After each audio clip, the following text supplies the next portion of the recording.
Welcome, dear subscribers and curious listeners of my channel.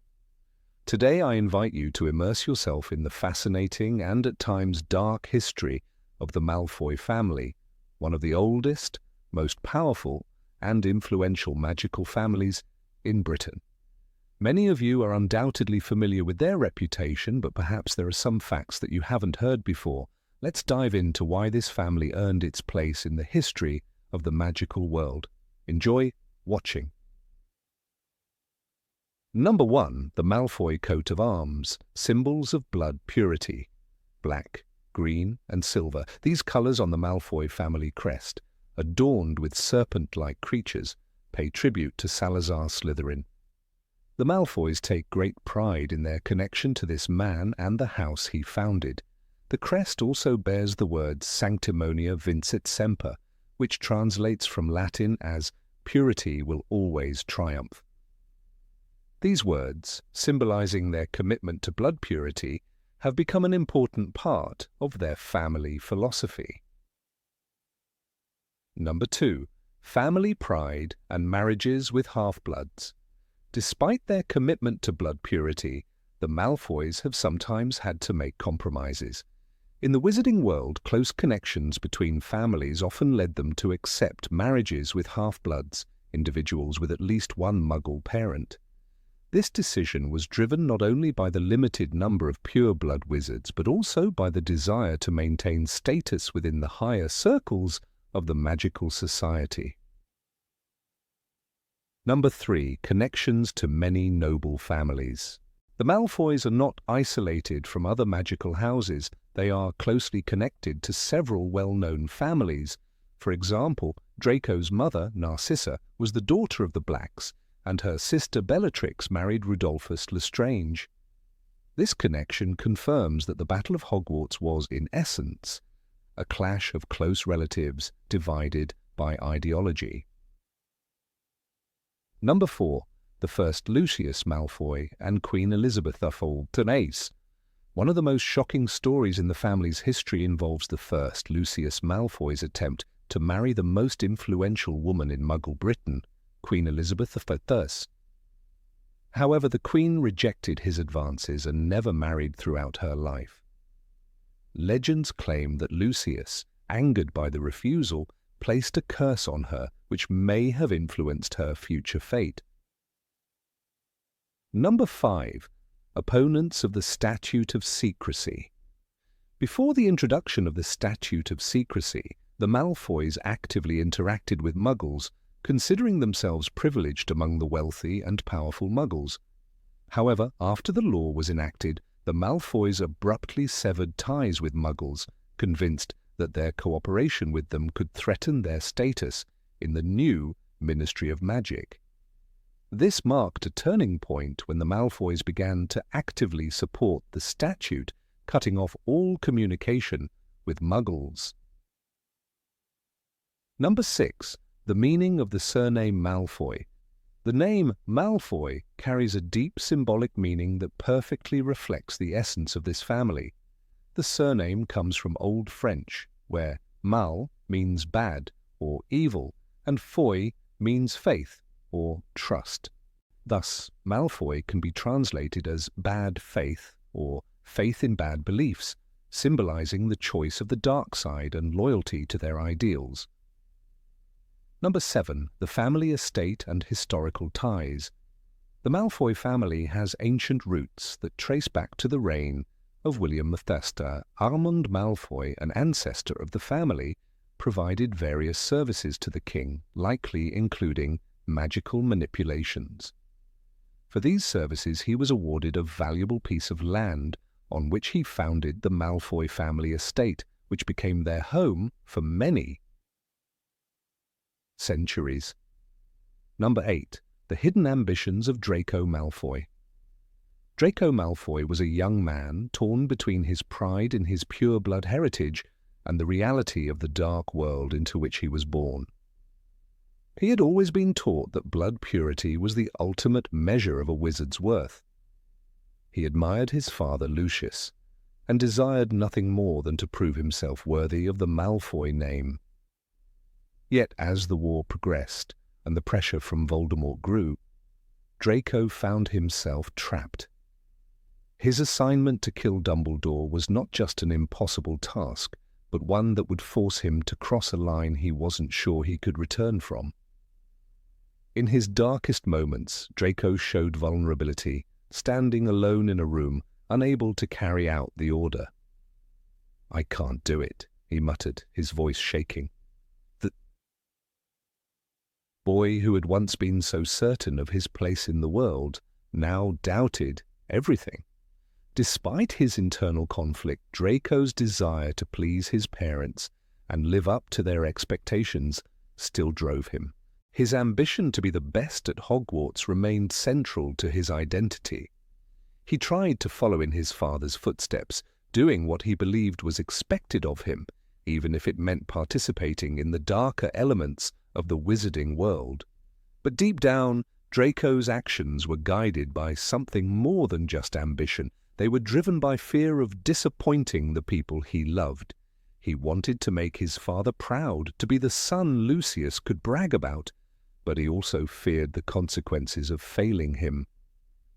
This constant struggle shaped Draco's decisions, often leading him into situations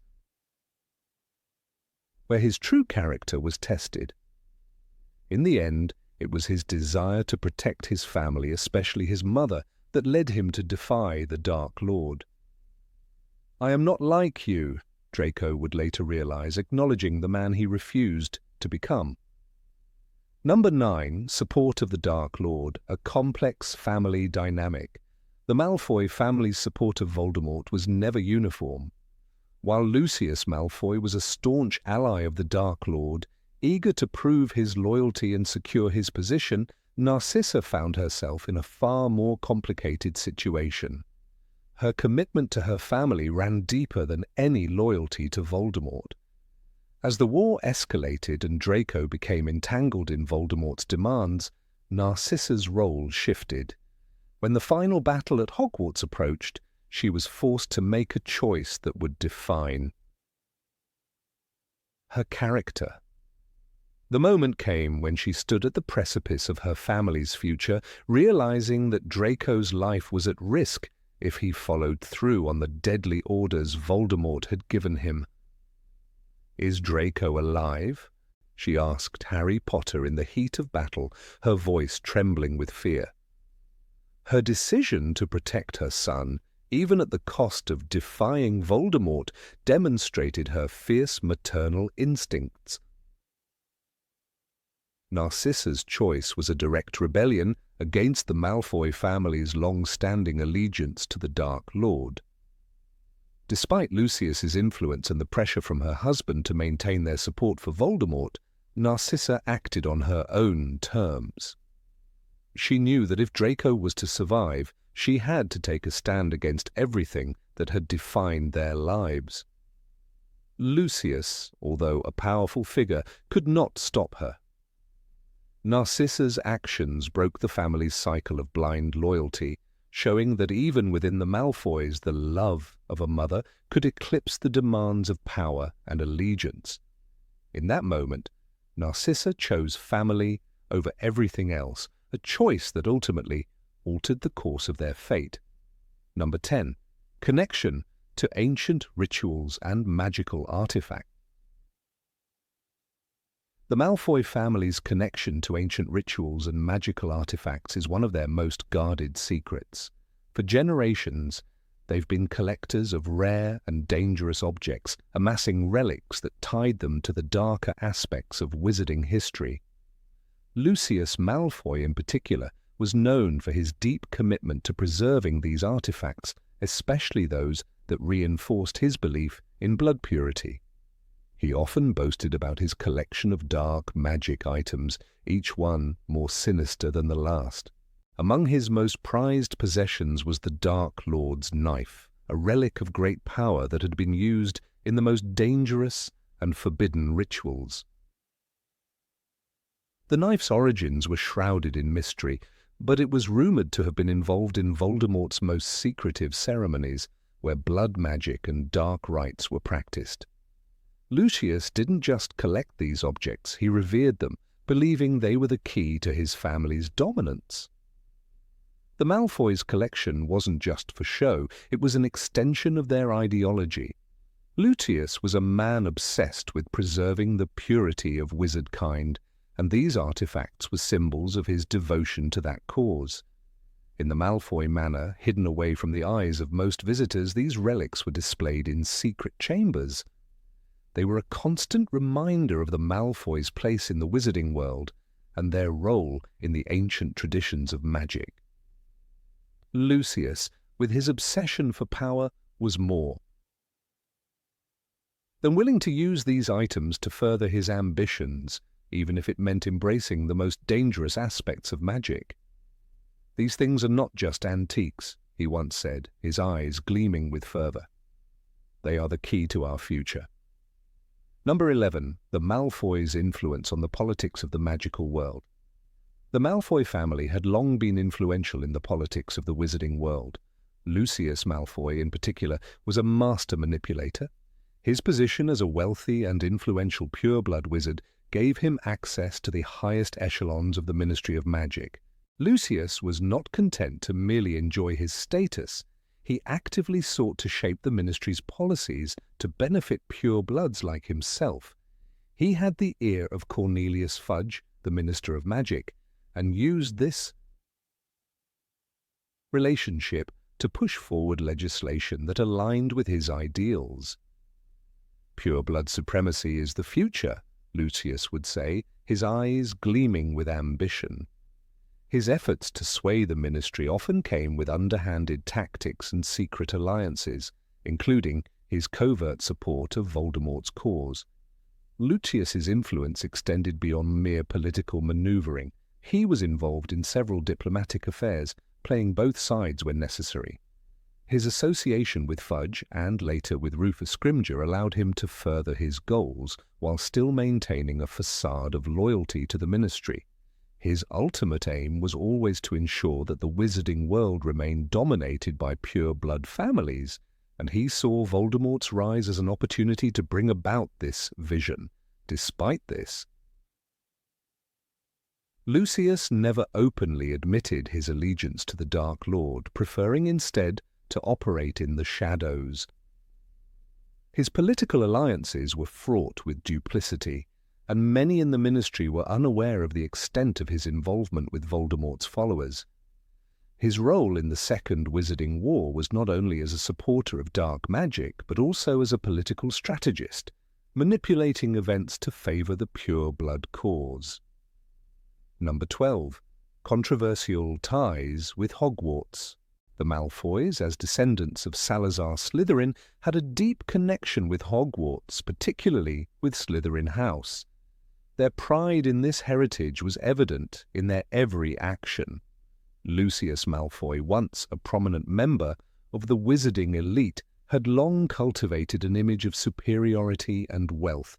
He, like his ancestors, believed that pure-blood wizards were destined to rule the magical world. This belief was instilled in Draco from a young age, but despite their strong ties to Slytherin, the Malfoys' relationships with other families at Hogwarts, especially the Weasleys and the Blacks, were far from cordial.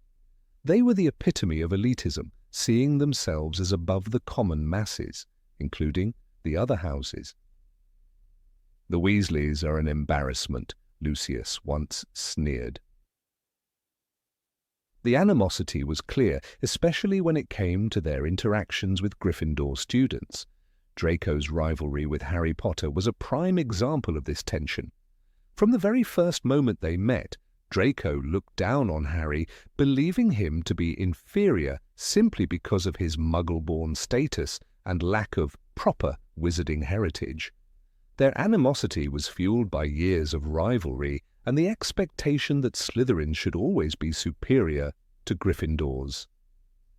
"You're a disgrace to the name of wizard," Draco spat at Harry during their first encounter. For Draco, and indeed for his father, the idea of equality was a direct affront to their belief in the natural hierarchy of the magical world. The Gryffindor students, always standing up for justice and fairness, clashed with the Malfoy's ideology of blood purity and elitism. The Slytherins viewed the Gryffindors' calls for fairness as weakness, a naive pursuit that threatened the world order they held dear. The Malfoys' connection with the Dark Lord further strained their position at Hogwarts. Their support for Voldemort made them despised by many students and teachers. The whispers about the Malfoys' allegiance to dark forces grew louder as the Second Wizarding War began. Professors like Severus Snape, despite his own murky ties to the Death Eaters, always seemed to defend the Malfoys, but it was clear that many in Hogwarts distrusted them. Teachers like Minerva McGonagall, who fought for the safety of all students, never missed an opportunity to highlight the Malfoys' dangerous associations. "The Malfoys are not welcome here," she once declared, making no attempt to hide her disdain. Number 13. Family relations. Lucius and Narcissa Malfoy. Lucius and Narcissa Malfoy's relationship was built on the foundations of tradition, duty, and the expectations of pure-blood society. Their marriage, arranged to solidify their family's standing in the wizarding world, was one of convenience rather than love. Lucius, a man of ambition, saw Narcissa as the perfect match for his goals. She too embraced the union, understanding that loyalty to family and blood purity was paramount. "We do what we must, Narcissa," Lucius often reminded her. Their marriage, cold and calculated, was a bond rooted in maintaining power and status within the wizarding world, and Narcissa played her role perfectly, never questioning her husband's decisions, even when they veered into darker territory. Yet beneath the surface of their carefully crafted union, Narcissa harbored a deeper, more personal devotion. Her loyalty to Lucius and her commitment to her family were unshakable, but it was her maternal instincts that began to redefine her character.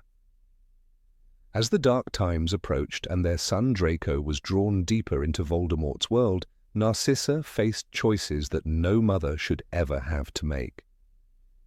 In the moments leading up to the Battle of Hogwarts, she knew that Draco's life hung in the balance. She watched as her son struggled, torn between family loyalty and his own conscience. "Draco, you are not your father," she whispered to him, trying to offer him a way out, a way to preserve what little humanity remained within him. When it became clear that Draco was not capable of fulfilling the deadly task Voldemort had assigned him, killing Dumbledore, Narcissa made a choice that would change everything. During the climactic moments in the Malfoy Manor, she took a great risk. As Harry Potter lay at her feet, seemingly on the verge of death, Narcissa made a fateful decision. "Is Draco alive?" she asked Harry, her voice trembling with fear and desperation. Her willingness to lie to Voldemort and protect her son, even at the cost of her own life, revealed the depth of her maternal love and her willingness to defy her husband's and the Dark Lord's commands to protect her family. Her decision marked a pivotal moment in the family's story, where love and loyalty to her son overpowered the broad expectations of blood purity and allegiance to Voldemort. Lucius, in contrast, remained firmly in the grasp of his past choices until the very end. His loyalty to Voldemort clouded his judgment, and he continued to serve the Dark Lord even when it became clear that doing so would cost him everything. But Narcissa's actions, her brave defiance of Voldemort, would shape the future of the Malfoy family. In that critical moment, she chose her family above all else, a choice that ultimately guided Draco's own transformation. Narcissa, with all her flaws and complexities, showed that the love of a mother could break even the strongest chains of loyalty, and it was through her that the Malfoys found a path toward redemption. Number 14. The Malfoys and the Fight Against Voldemort. The Malfoy family, for generations, stood firmly by the side of Voldemort. Their belief in blood purity and superiority made them loyal servants of the Dark Lord. Lucius Malfoy, once a powerful and unwavering supporter, eventually found himself at a crossroads. During the Second Wizarding War, Lucius's once untouchable position began to crumble. The weight of his actions hit him when he saw the destruction Voldemort was wreaking on the magical world. The final straw came when he was forced to carry out an order that would have meant the death of an innocent.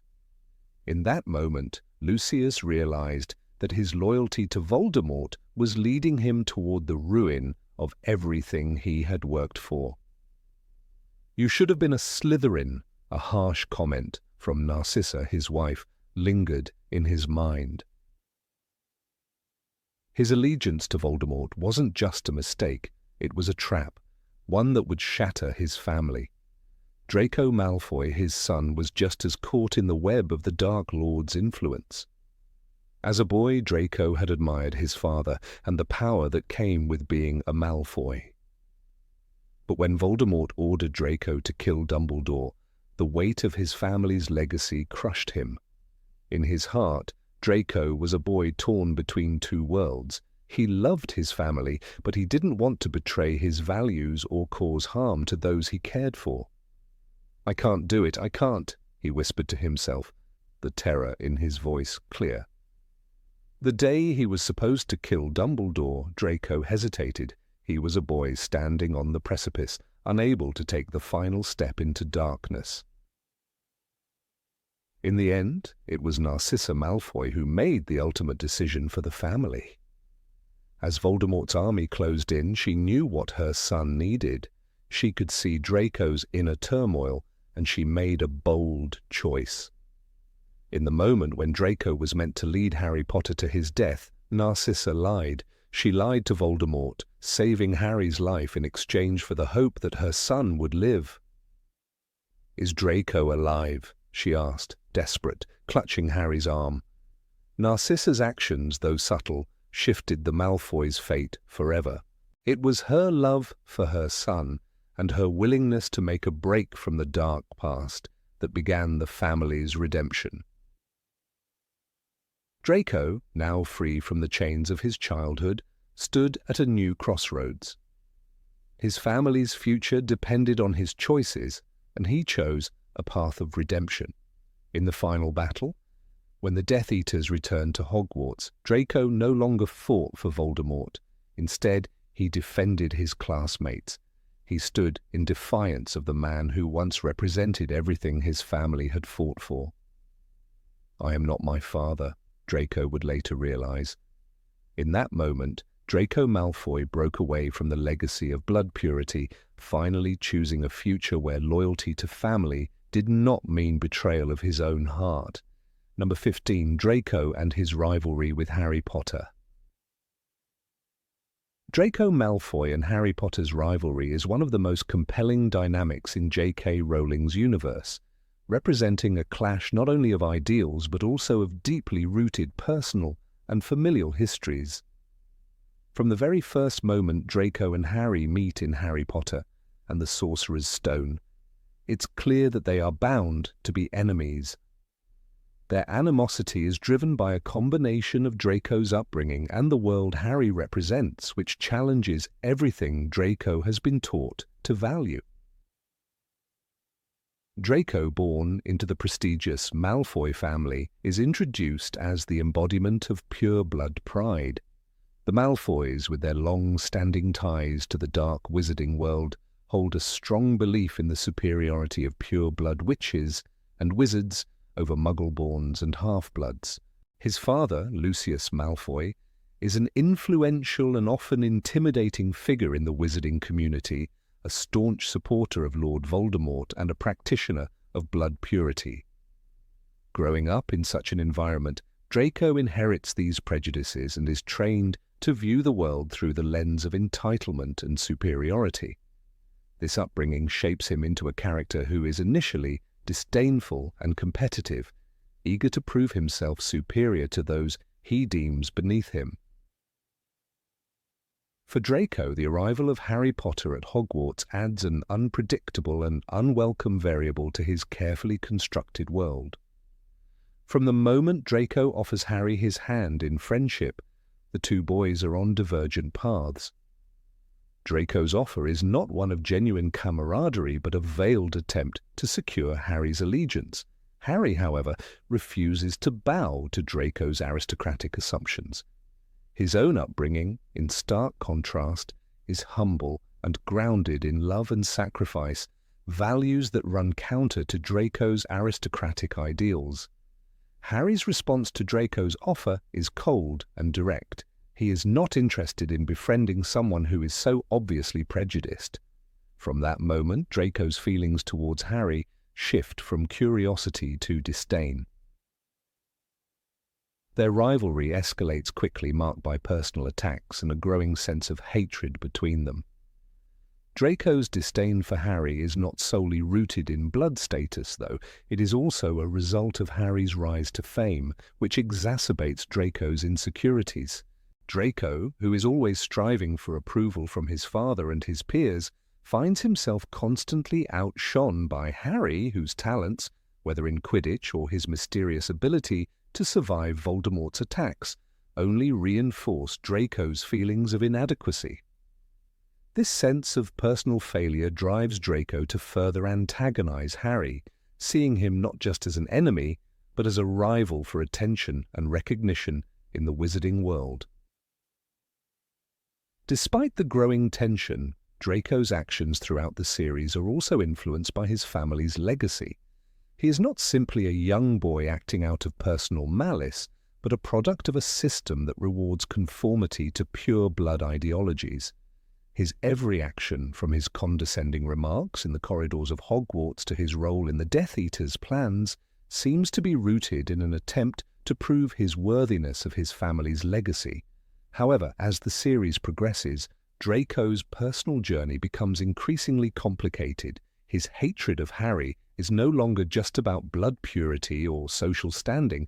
It evolves into something deeper, tied to his fear and internal conflict about his place in the world. As Draco navigates the dark and treacherous waters of Voldemort's influence, his conflict with Harry takes on new dimensions. In Harry Potter and the Half-Blood Prince, Draco is faced with an impossible task: to carry out a mission for Voldemort that could potentially harm his family and his very sense of identity. Unlike his father, who is steadfast in his loyalty to the Dark Lord, Draco is more conflicted.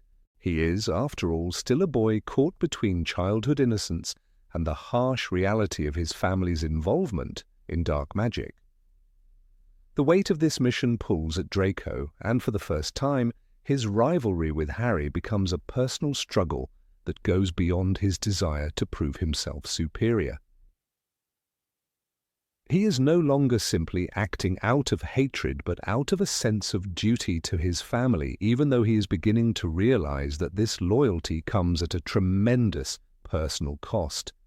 Throughout the Half-Blood Prince, we see Draco slowly begin to unravel under the pressure of his mission. His interactions with Harry, while still antagonistic, take on a new tone.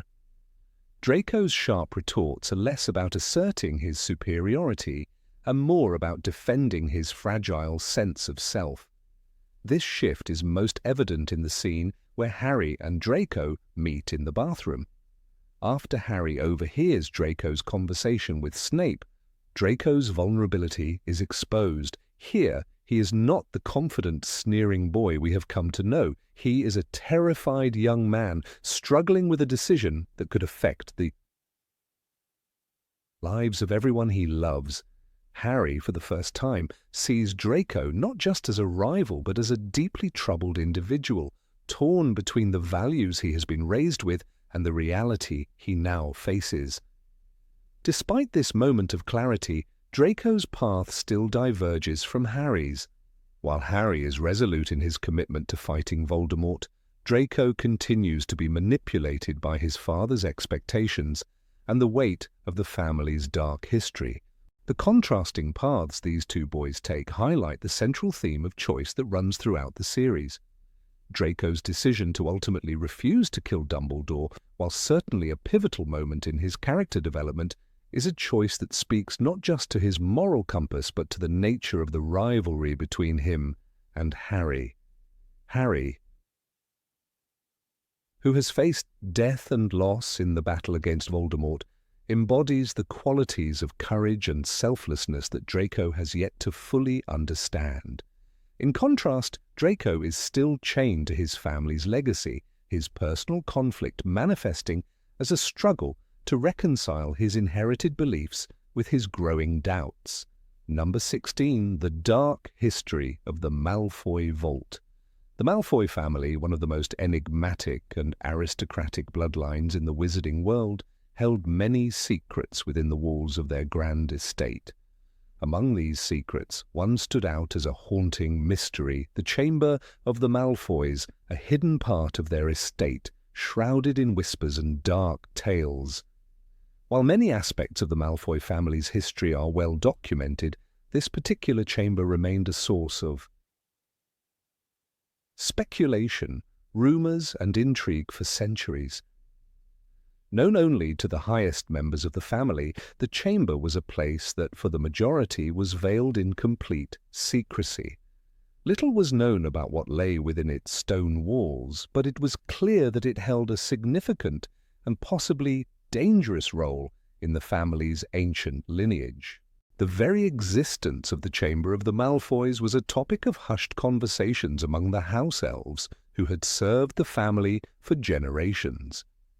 As they scuttled around the estate, attending to their duties, there was always one place that they avoided, the western wing of Malfoy Manor, where the chamber was said to be located. Even the most loyal servants never dared to venture near that wing unless summoned. It was often said that the air around the area felt different, heavier somehow, as though it was cloaked in ancient magic. To the casual observer, the manor was a beautiful, imposing building, but there were certain corridors and rooms where a chill lingered in the air, and the atmosphere was thick with unspoken words.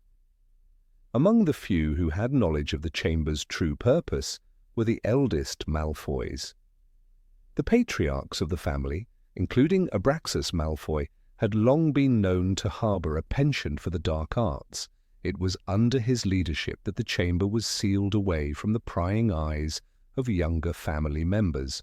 Abraxas, who had served as a prominent figure in the wizarding world, recognized the importance of keeping certain aspects of their heritage hidden. The chamber was not just a physical room, but a repository of dangerous magical artifacts and perhaps ancient tomes of forbidden knowledge, dark magic that could be used in times of great need. The whispers about the chamber were persistent and ominous. House elves would occasionally tell stories of strange sounds emanating from the wing late at night, of flickering lights seen through the cracks in the walls, and of the heavy, ancient door that always seemed to be locked tight, no matter how hard one tried to open it. They also spoke of the Malfoys' reluctance to speak of it, suggesting that whatever lay behind those heavy doors was far too powerful and too dangerous to be tampered with by mere mortals. But the rumours did not end with the house elves. The students at Hogwarts, particularly those from Slytherin House, were often fascinated by the darker aspects of magical history, and it wasn't long before gossip about the chamber of the Malfoys began to surface within the walls of the castle. Students who had visited the Malfoy estate during holidays whispered about seeing strange symbols carved into the walls, symbols they could not decipher, or feeling an eerie presence that seemed to watch them wherever they went. The chamber's existence was hinted at during a few particularly tense moments in Slytherin common room conversations, but it was always a subject avoided by most, especially by Draco Malfoy, who was either unaware or deliberately kept in the dark about the chamber's true nature. In the larger context of the wizarding world, the Malfoy family's connections to dark magic were widely known, though often exaggerated by those who feared their growing influence. Narcissa Malfoy, Draco's mother, was often seen as the more refined and less imposing member of the family, but she too was undoubtedly aware of the family's darker history. It was said that when she married Lucius Malfoy, she was not only joining a family of wealth and status, but also becoming part of a lineage steeped in ancient, arcane knowledge. Lucius, like his ancestors, was a known supporter of Voldemort during the First and Second Wizarding Wars. It was through these connections that rumours of the chamber's contents truly began to take root. The Malfoys were careful not to let too much information slip into the wrong hands, but it was rumoured that the chamber contained more than just physical artifacts. Some believed that it housed knowledge of ancient spells, potent enough to destroy entire wizarding communities if they were ever unleashed. There were even tales that suggested the chamber contained a magical artifact capable of bending the will of others, a kind of weapon for anyone brave or foolish enough to use it. These stories were never confirmed, but the fact that the Malfoy family had long been associated with dark, powerful magic only fueled the fear that something dangerous lay beyond the chamber's closed doors. Draco Malfoy, as the heir to the Malfoy fortune and legacy, must have been aware, even if only subconsciously, of the weight of his family's past.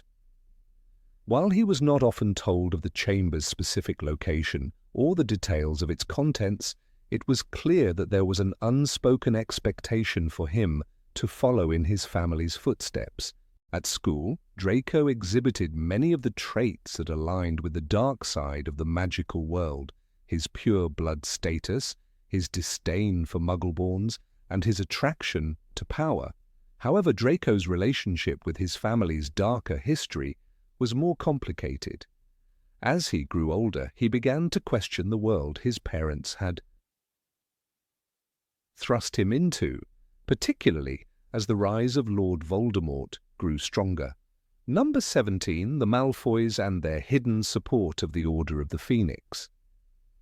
The Malfoy family, notorious for their unwavering loyalty to Lord Voldemort, is often painted in the darkest shades of wizarding society. Known for their aristocratic lineage, wealth, and commitment to blood purity, the Malfoys were the epitome of what Voldemort stood for in the early days of his rise to power. However, hidden beneath the surface of their allegiance to the Dark Lord was a complex web of secrets, choices, and silent resistance. One of the most striking and lesser-known aspects of this family's story is their clandestine support of the Order of the Phoenix, particularly through Narcissa Malfoy, whose actions played an instrumental role in the eventual downfall of Voldemort. Narcissa Malfoy, the matriarch of the Malfoy family, may have outwardly appeared as a loyal follower of Voldemort, but her maternal instincts and love for her family were her guiding force. She was fiercely protective of her son Draco, and this protective nature, which was initially hidden beneath her cold, aristocratic demeanor, would become crucial in the ultimate defeat of the Dark Lord. Narcissa's internal conflict was most evident during the time when Draco was assigned a dangerous task by Voldemort himself: to kill Dumbledore. It was during the 6th year of the war that Draco Malfoy found himself burdened with the impossible task of murdering the headmaster of Hogwarts. His father, Lucius, had fallen from Voldemort's favour after his failures, and now it was up to Draco, a boy still barely more than a child, to complete this dark mission. As Draco struggled with the weight of this responsibility, Narcissa began to see the perilous path that her son was being forced onto. It became clear to her that Voldemort's demands were not just dangerous, but ultimately self-destructive for her family.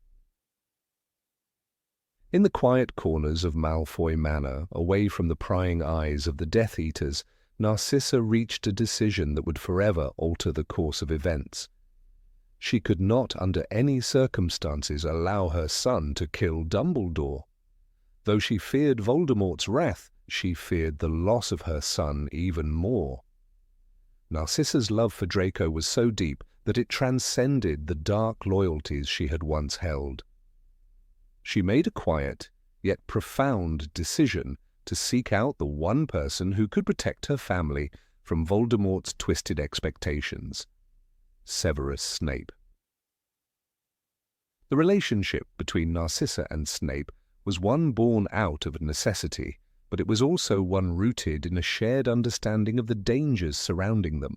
Snape, who had long been a double agent working for Dumbledore, had already earned Voldemort's trust, making him the ideal person to help Narcissa in her time of need.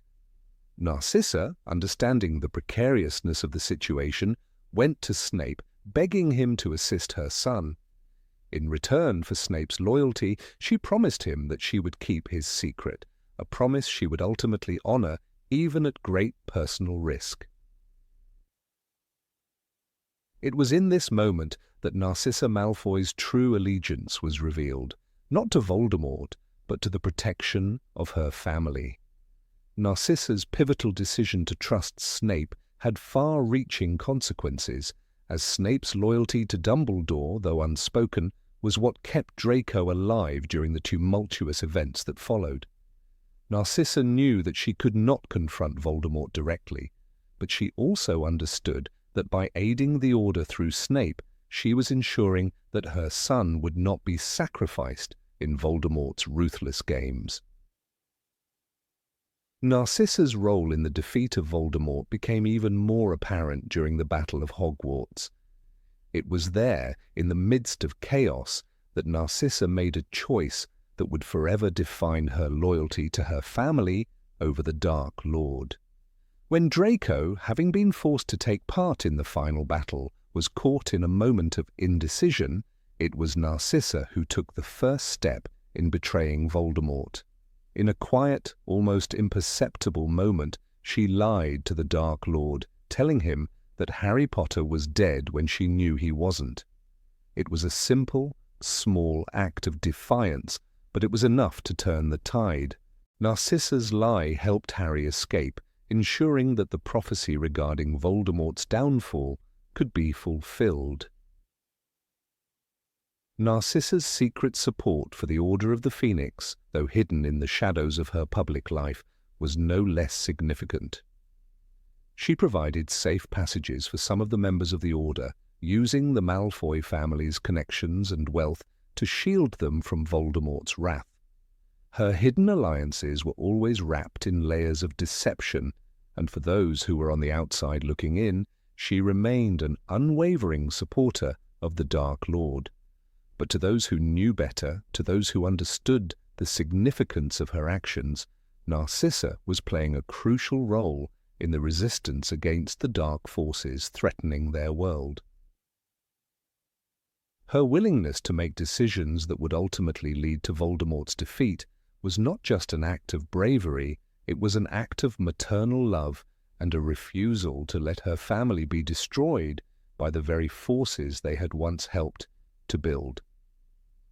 Narcissa's betrayal of Voldemort was not a sudden revelation, but rather a culmination of years of internal struggle. She had lived her life under the shadow of Voldemort's power, but the welfare of her son and her family finally took precedence. In the end, Narcissa's actions proved that even those who seemed most bound to darkness could find a flicker of light within. Number 18. The Malfoy family's influence on future generations of wizards. The Malfoy family, for all its prestige and influence in the wizarding world, has often been viewed through a lens clouded by ambition, power, and a twisted sense of superiority. In the eyes of many, they represent the worst aspects of old wizarding traditions, aristocratic, pure-blooded, and staunchly opposed to Muggle-borns. For generations, the Malfoys have played a key role in shaping the politics and social hierarchy of the wizarding world, and their legacy has often been steeped in darkness. However, as we explore the evolution of the Malfoy family, particularly through the experiences of Draco Malfoy, it becomes evident that this family, while grounded in a history of intolerance, is capable of change and reform. Draco Malfoy, through his own journey, becomes a symbol of how a person can reshape their beliefs and approach to life despite the heavy weight of their heritage. Draco's story is not just that of a young boy born into privilege and privilege's pitfalls, but of a man struggling with the expectations imposed upon him by his family. His father, Lucius Malfoy, is a prominent figure in the Death Eater movement and a firm believer in the superiority of pure-blood wizards. Lucius's influence on Draco cannot be understated. His ideals shaped much of Draco's early life. The Malfoy estate is a place where blood status is everything, and the family's future is tied to their standing in the wizarding hierarchy. However, Draco's involvement with the Dark Lord, particularly when he is tasked with murdering Dumbledore, marks a turning point for him. It is here, in this moment of great moral conflict, that Draco begins to question the world his father has raised him to believe in. It is important to note that Draco's vulnerability is what sets him apart from many of the older Malfoy family members. Whereas Lucius and Narcissa Malfoy seem resolutely entrenched in their views, Draco is young enough to be swayed by the experiences he encounters. His experience at Hogwarts, particularly in his final years, serves as a microcosm for his internal battle between the values of his family and the reality of the world around him. Draco's changing views are not simply a product of his interactions with Harry Potter, Hermione Granger, and Ron Weasley, but of the pressure he faces from his own conscience. This is particularly evident in the pivotal scene in Harry Potter and the Half-Blood Prince, when Draco is faced with the impossible task of killing Dumbledore and is given a subtle but significant choice between good and evil. Despite his fear and the tremendous pressure from his family, Draco ultimately chooses not to follow through on his father's wishes, thus solidifying his internal shift. In the aftermath of the Second Wizarding War, Draco's evolution continues. In Harry Potter and the Cursed Child, which takes place years after the Battle of Hogwarts, Draco is shown as a father to his own son, Scorpius. The change in Draco's attitude is striking. No longer the arrogant, prejudiced boy we knew, he is now a man who has learned from his mistakes. While Scorpius still faces some of the societal pressures tied to his last name, Draco's influence is clear. The lessons Draco learned about integrity, courage, and the importance of standing up for what is right are passed down to his son. It is through Draco that the Malfoy family legacy begins to shift from one of blind adherence to blood purity to one where personal merit and honor are valued above all. Draco's change is indicative of a larger cultural shift within the wizarding world. Following the defeat of Voldemort, many pureblood families, including the Malfoys, find themselves in a precarious position. The Death Eater's ideology is exposed as corrupt and destructive, and the very idea of blood purity is shown to be deeply flawed. Families like the Malfoys, who once held their blood status above all else, are forced to reckon with the damage their beliefs have caused. For Draco, this reckoning is not just a theoretical exercise, it is a deeply personal journey that involves not only his own moral awakening, but also the re-evaluation of his family's role in the wizarding world. The Malfoy family's influence on future generations of wizards, particularly through Draco, is significant. Where once the Malfoy name was synonymous with arrogance, wealth, and the pursuit of power at all costs, it now carries with it a new understanding of personal responsibility. Draco's actions during the Battle of Hogwarts, where he ultimately sides with his classmates against the Death Eaters, demonstrate that even the most entrenched families are capable of change. By the end of the series, Draco is not just a product of his upbringing. He is a man who has made the difficult choice to break from the past and build a new future, for himself and his family. This shift is not just symbolic, but is reflected in the way the next generation of Malfoys, like Scorpius, are raised. The Malfoys are also a reflection of the broader changes taking place in the wizarding world. In the years following Voldemort's defeat, there is a general movement away from the traditionalist values that have long dominated wizard society. Families like the Weasleys, who are often portrayed as humble and inclusive, represent a shift towards a more egalitarian approach to wizarding life. The Malfoys, once staunch opponents of this shift, begin to accept these changes. Lucius, though still stubborn and prideful, is no longer the same man he once was. His role as a prominent supporter of Voldemort has left him scarred, and his family's tarnished reputation forces him to reconsider his worldview. In this light, Draco's transformation is not just personal, it is also a reflection of the shifting dynamics of wizarding society as a whole. It is also important to consider the role of Draco's mother, Narcissa Malfoy, in his evolution. Narcissa is often portrayed as a more passive figure in the family, but her protective instincts for Draco are undeniable. In Harry Potter and the Half-Blood Prince, it is Narcissa who pushes Draco to take on the task of killing Dumbledore, but it is also Narcissa who later lies to Voldemort to protect Draco when she is unsure of his safety. Her actions, though complex, highlight the deep love she has for her son and the lengths she will go to in order to ensure his well-being. This maternal love, combined with Draco's own growing awareness of the futility of his father's values, plays a crucial role in his eventual transformation. The Malfoy family, as a whole, represents the potential for change, even within the most entrenched of social and political structures. Their influence on future generations of wizards is a testament to the power of individual choice and the ability of even the most difficult histories to be rewritten.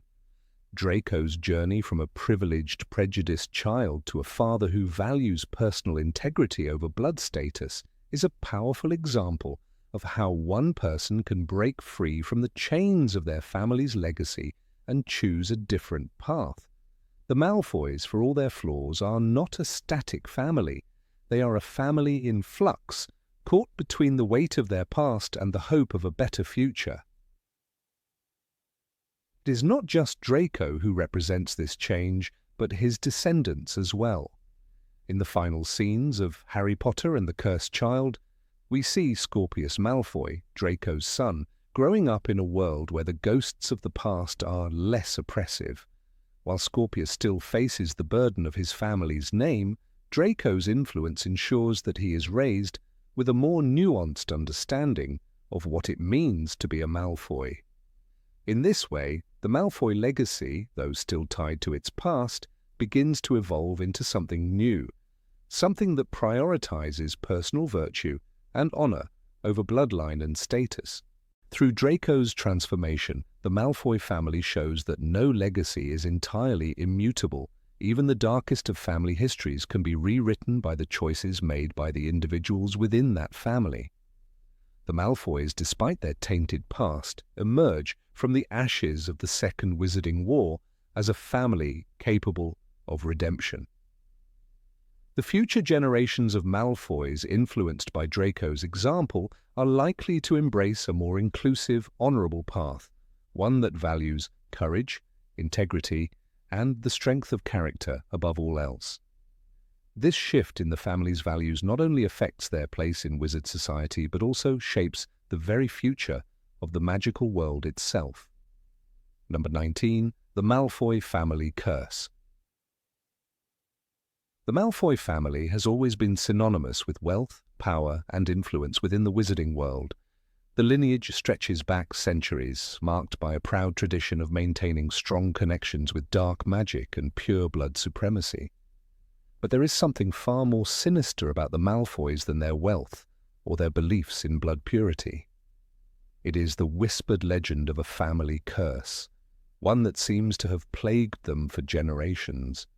Despite their imposing fortune, their immense status in the wizarding community, and their political ambitions, the Malfoys were, it seems, forever doomed to suffer tragedies and losses.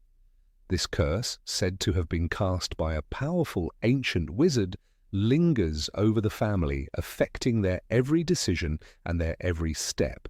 The origins of the Malfoy family curse can be traced back to the earliest recorded members of the Malfoy line.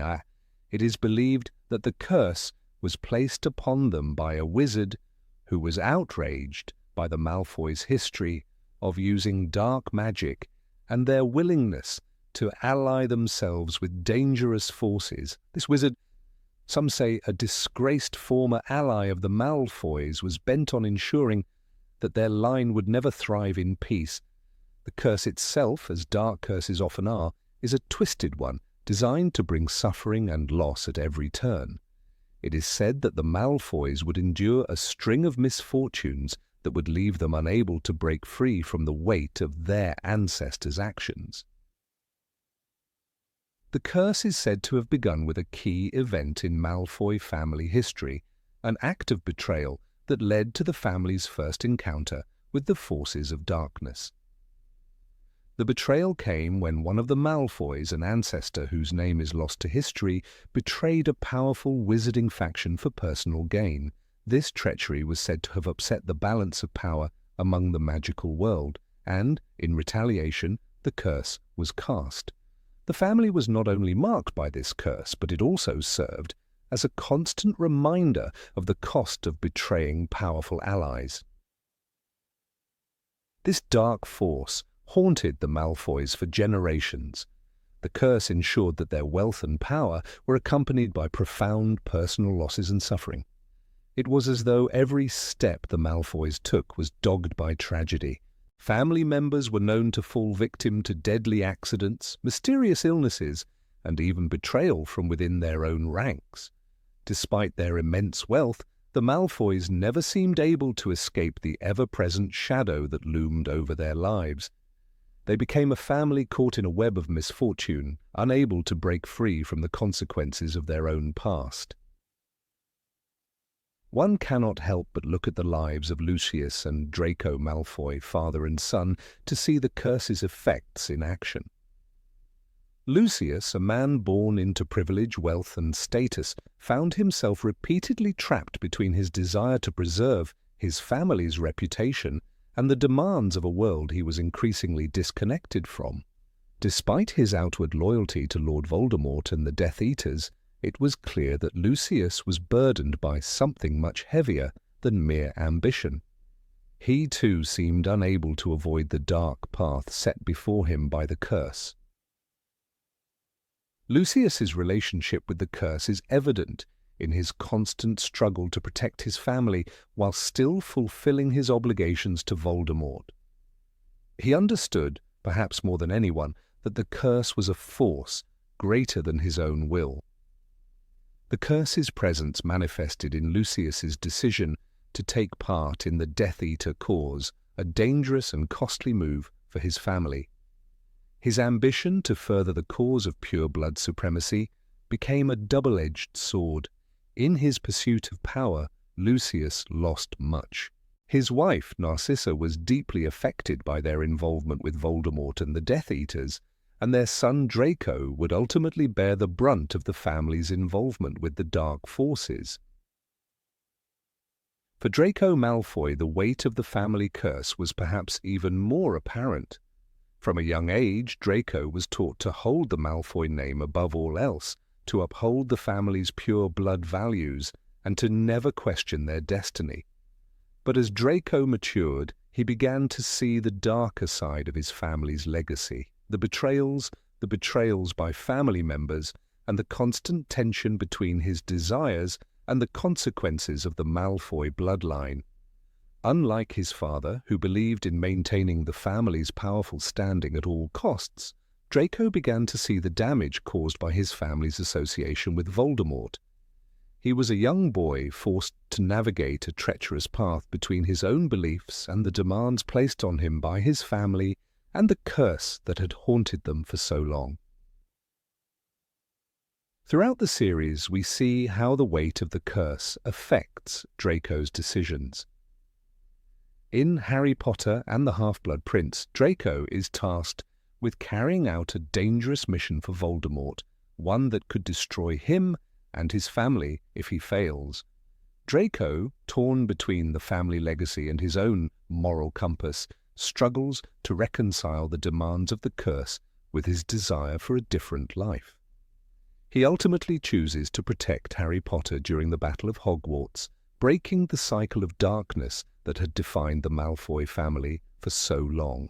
The curse that has haunted the Malfoy family is a force that operates not only on an individual level, but also on a generational scale.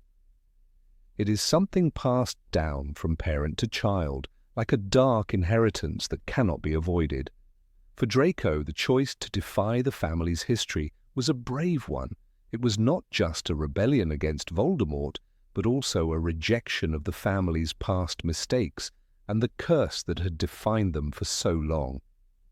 In that moment, Draco was not only breaking free from Voldemort's grasp, but also from the shadow of his ancestors' actions.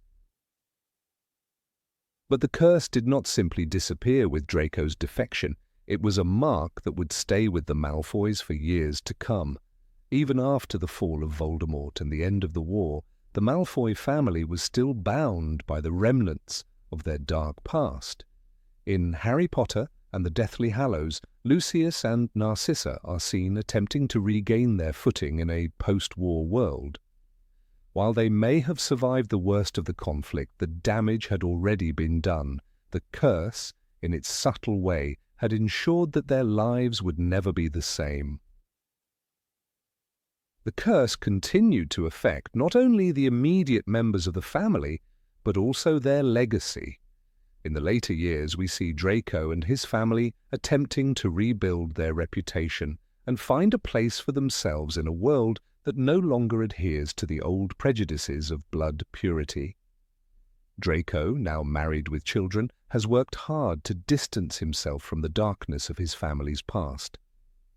However, the scars left by the curse remain. The Malfoy name still carries with it the weight of history, and despite their efforts to redeem themselves, they cannot fully escape the consequences of their family's dark legacy. The Malfoy family's struggle with the curse is not merely about the shadow of dark magic or past decisions.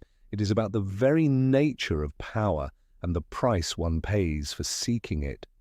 The Malfoys were always willing to do whatever it took to maintain their standing in the wizarding world, but in the end, it was not their wealth or status that ensured their survival. It was the choices they made in the face of the curse. Lucius Malfoy, despite his past mistakes, understood that his family's survival depended on breaking free from the cycle of darkness that had defined them for so long.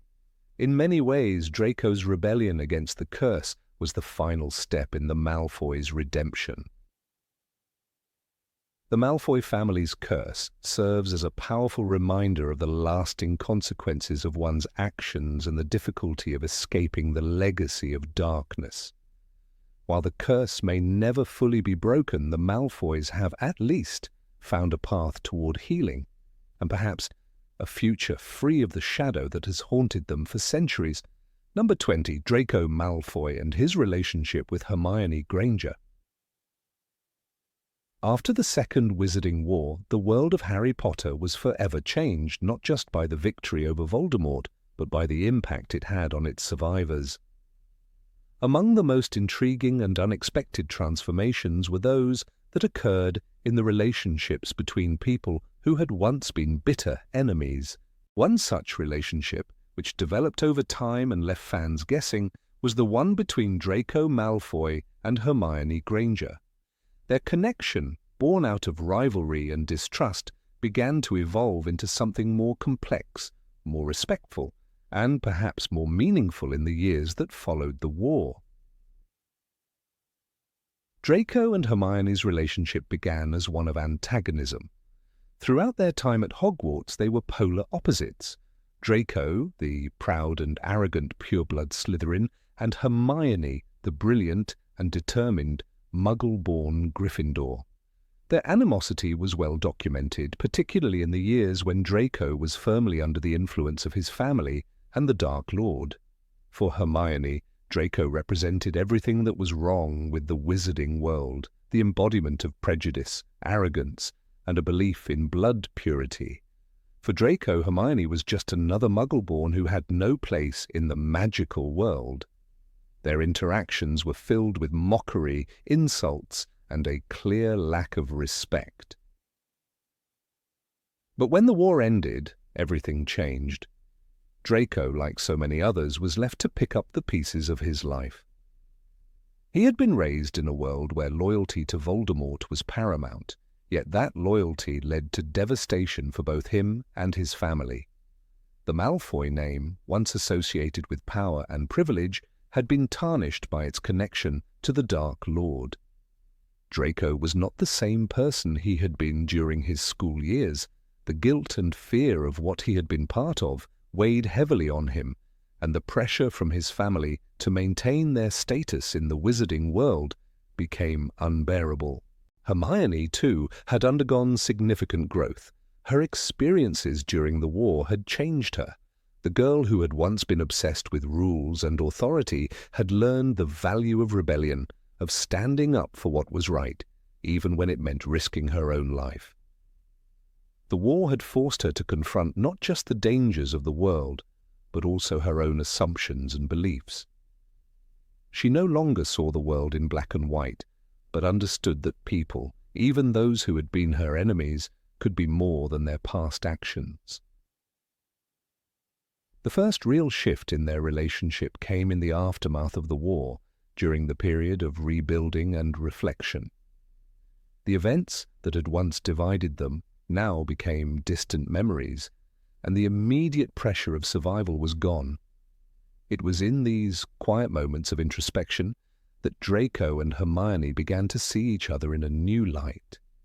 The resentment and hatred that had once defined their interaction started to fade, replaced by a mutual understanding. They had both been shaped by the war, both had lost something precious, and both had been forced to reckon with their own shortcomings. The realization that they had more in common than they had ever thought was the first step toward change. One of the most telling moments in their evolving relationship came during the final battle. Draco, having been forced into an impossible position, had made it clear that he was not a willing participant in the Death Eater's cause. He had been terrified of Voldemort and the power he held over his family, and while he never joined the resistance, he had never fully embraced the ideology of the Dark Lord. His hesitation to kill Dumbledore, and later his refusal to join in the battle against Harry, marked a turning point in his character. It was at this moment that Hermione, despite their history, recognized the complexity of Draco's situation. She had been willing to see only the worst in him, but in that moment she understood that he was, in many ways, just a victim of circumstance. In the aftermath of the battle, both Draco and Hermione found themselves in a world that no longer operated on the old rules. The war was over, but the scars it left behind were not easily healed. Draco's family had lost their standing, and Hermione was dealing with the trauma of the war. For both of them, this was a time of reckoning. Draco, having distanced himself from the Death Eaters, now had to face the consequences of his actions. He was no longer the arrogant schoolboy who had tormented Hermione for years. He was someone who had seen the darkness of the wizarding world and was left to wonder where he fit in it. For Hermione, the transition was equally challenging. She had always been the determined, book-smart student, but she had learned the hard way that there was more to life than studying. The war had forced her to grow up quickly, and now she found herself grappling with the reality of a world where the lines between good and evil were not always clear. She had lost friends, watched people she loved suffer, and had come to terms with the fact that the world was not as just and righteous as she had once believed. As time passed, Draco and Hermione began to communicate more openly. They shared experiences not as former enemies, but as people who had both been scarred by the war.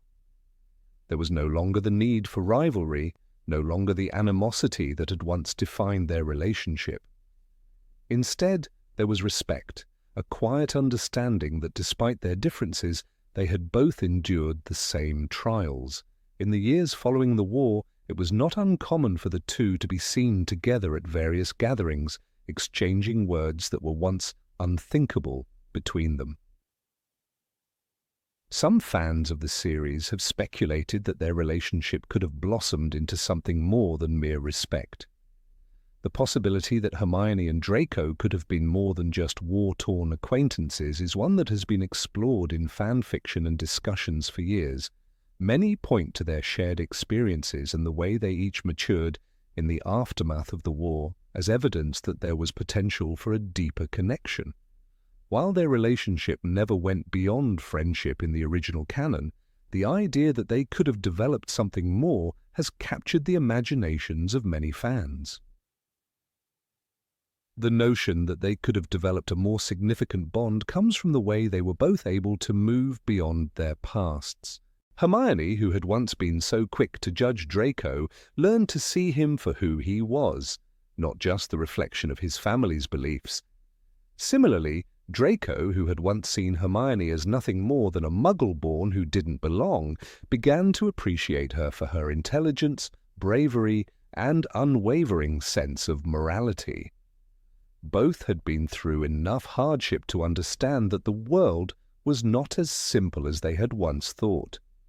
In each other, they found someone who had endured similar trials and come out on the other side stronger, wiser, and more empathetic. In their more mature years, both Draco and Hermione found themselves in a world where their past actions could not define them forever. They were free to build new lives separate from the legacies of their families and to form relationships based on mutual respect and understanding.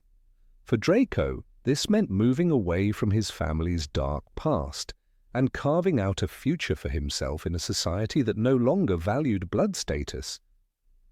For Hermione, it meant embracing the complexities of life and the people around her, rather than holding on to old grudges or idealistic notions of good and evil.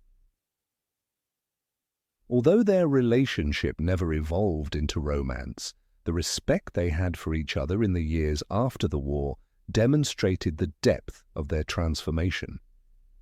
It was a quiet acknowledgement that the animosity between them was not as important as the lessons they had learned. What once had been an antagonistic rivalry had transformed into a bond forged in the fires of war, where each recognized the humanity of the other and the potential for something more than just a battle of wits. It was a story of growth, understanding, and the power of change, one that showed that even the most unlikely of relationships could evolve into something beautiful. Number 21, Lucius Malfoy, and his role in decision-making at the Ministry of Magic. Lucius Malfoy, a name synonymous with pure blood supremacy in the wizarding world, carried with him a sense of cold calculation and unrivaled ambition. Throughout the Harry Potter series, he is painted as one of the most influential yet dangerous figures in the wizarding community. Known for his aristocratic manners and impeccable bloodline, Lucius was not just a wealthy and powerful man, he was a key player in the political landscape of the Ministry of Magic. His influence extended far beyond his family's extensive fortune, reaching the highest echelons of political power within the ministry itself. During the time of Cornelius Fudge's tenure as Minister of Magic, Lucius Malfoy played a pivotal role in shaping the decisions that impacted the entire wizarding society. His cunning and strategic mind allowed him to maneuver within the corridors of power, subtly guiding policies that would benefit his family and align with his more radical ideals. Lucius understood that in order to maintain his influence, he needed to secure the support of those in positions of authority. As a result, he used his wealth, status, and connections to establish a stronghold within the ministry. He wasn't merely a figurehead in the magical elite, he was deeply involved in lobbying for policies that would serve to elevate the pureblood cause and suppress the rise of Muggleborns and half-bloods. One of the most significant examples of Lucius's influence can be seen in his push for the implementation of policies that restricted the rights of Muggleborns. He was an ardent supporter of the idea that only those born of pure magical heritage were worthy of holding power in the magical world. This viewpoint was rooted deeply in his belief that the purity of wizarding bloodlines should remain untainted by Muggle influence. In one particularly crucial moment, Lucius suggested that the ministry take action to restrict the access of Muggleborns to magical education. His proposal was simple, yet devastating. If they could no longer receive formal magical training, they would be prevented from attaining positions of power and influence in the wizarding world. This idea echoed the discriminatory sentiments held by many pureblood families, and although it was never fully realized, it marked the beginning of his deep involvement in the politics of blood purity. Lucius's political acumen extended beyond his personal interests. He became a close ally of Cornelius Fudge, using his position to shape the political landscape to his advantage. Fudge, ever eager to maintain his hold on power, often found himself swayed by Lucius's opinions on various matters, from the treatment of magical creatures to the regulations surrounding Muggle relations. Lucius was particularly influential when it came to issues of security and the regulation of magic. During the rise of Voldemort, Lucius used his influence to advocate for policies that were increasingly aligned with the Dark Lord's agenda, even as he tried to maintain a more socially acceptable image in the eyes of the ministry. One of the key issues that Lucius championed was the idea of restoring the natural order in the wizarding world, where pure blood families held the highest status and were given special privileges. In his mind, the corruption of Muggleborns in magical society was a threat that needed to be neutralized. His influence over Fudge was substantial enough to ensure that the ministry turned a blind eye to many of the Dark Lord's activities during the early stages of Voldemort's second rise to power. Lucius knew that the ministry's failure to act against the growing threat of Voldemort would only strengthen his position within the magical elite by aligning himself. With Voldemort, Lucius secured his place among those who would decide the future of the wizarding world. Despite his outward support for Voldemort's cause, Lucius always seemed to operate from a place of self-preservation.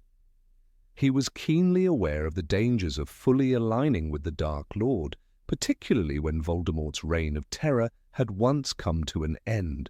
However, Lucius's deep-seated ambition led him to navigate the fine line between serving Voldemort and maintaining his position in society. His role as a key supporter of Voldemort was not entirely out of loyalty, but rather out of a strategic desire to retain his power and influence. Throughout the years, Lucius worked tirelessly to remain indispensable, even as Voldemort's ideology became more extreme. The Malfoy family's obsession with blood purity was a reflection of their desire for control. Lucius was a man driven by a need for superiority, and his political maneuvering within the ministry was an extension of this need. He saw himself as a protector of the old ways when wizarding families like his ruled over the magical world. His involvement in the ministry was not merely to protect his family's interests, but also to ensure that the political power structures within the wizarding world remained in favor of pure blood families. His political endeavors were a manifestation of the Malfoy family's belief that their status should be unquestioned, and anyone who was not pure blood should be excluded from positions of power. Lucius's influence within the ministry was not limited to policy-making alone. It also extended to the manipulation of public opinion. He was a master at using his wealth and influence to sway the views of the wizarding public. Through his connections in the media and his social status, Lucius was able to shape the narrative around the policies he supported. His ability to manipulate the perception of others allowed him to gain favor with those in power, all while furthering his own agenda. By framing his ideas as part of a larger movement to restore the integrity of the magical world, he was able to secure the support of others who might have otherwise been hesitant. His support for Voldemort, however, was not without its risks. When the Dark Lord returned to power, Lucius found himself walking a precarious line. While he had been an early supporter of Voldemort's cause, he knew that his own position within the ministry was vulnerable. As Voldemort's power grew, so too did the danger for anyone who was associated with him. Despite his alignment with Voldemort, Lucius remained ever conscious of his own survival. He carefully maintained his public persona as a respected member of the wizarding community, trying to distance himself from the more radical elements of the Dark Lord's followers whenever possible. In the aftermath of Voldemort's second fall, Lucius's political influence began to wane. His involvement with the Dark Lord left a stain on his reputation, and many in the ministry were quick to distance themselves from him. However, even as his political power dwindled, Lucius remained a formidable figure in the world of wizarding politics. His legacy of manipulation and ambition continued to haunt the wizarding world, as his actions had set the stage for the changes that would later occur. Lucius's role in the Ministry of Magic was a testament to his ambition and cunning. While his ultimate allegiance lay with the Dark Lord, his political maneuvers within the ministry were driven by a desire for power and control. He may not have been the most visible face of the ministry's decision-making process, but his behind-the-scenes influence was undeniable. From his push for discriminatory policies to his support for the Dark Lord, Lucius Malfoy's impact on the wizarding world was profound. His legacy is one of manipulation, power, and a relentless drive to maintain the superiority of his family and his bloodline, no matter the cost. Number 22. The Enchanted Malfoy Birthday Celebration. The Malfoy family, long known for their wealth, influence, and firm belief in blood purity, carried an air of mystery that surrounded every aspect of their lives. Among the various traditions that set the Malfoys apart, none was more enchanting or closely guarded than their yearly celebration of the Enchanted Birthday. This grand occasion, held annually at Malfoy Manor, was no ordinary birthday bash.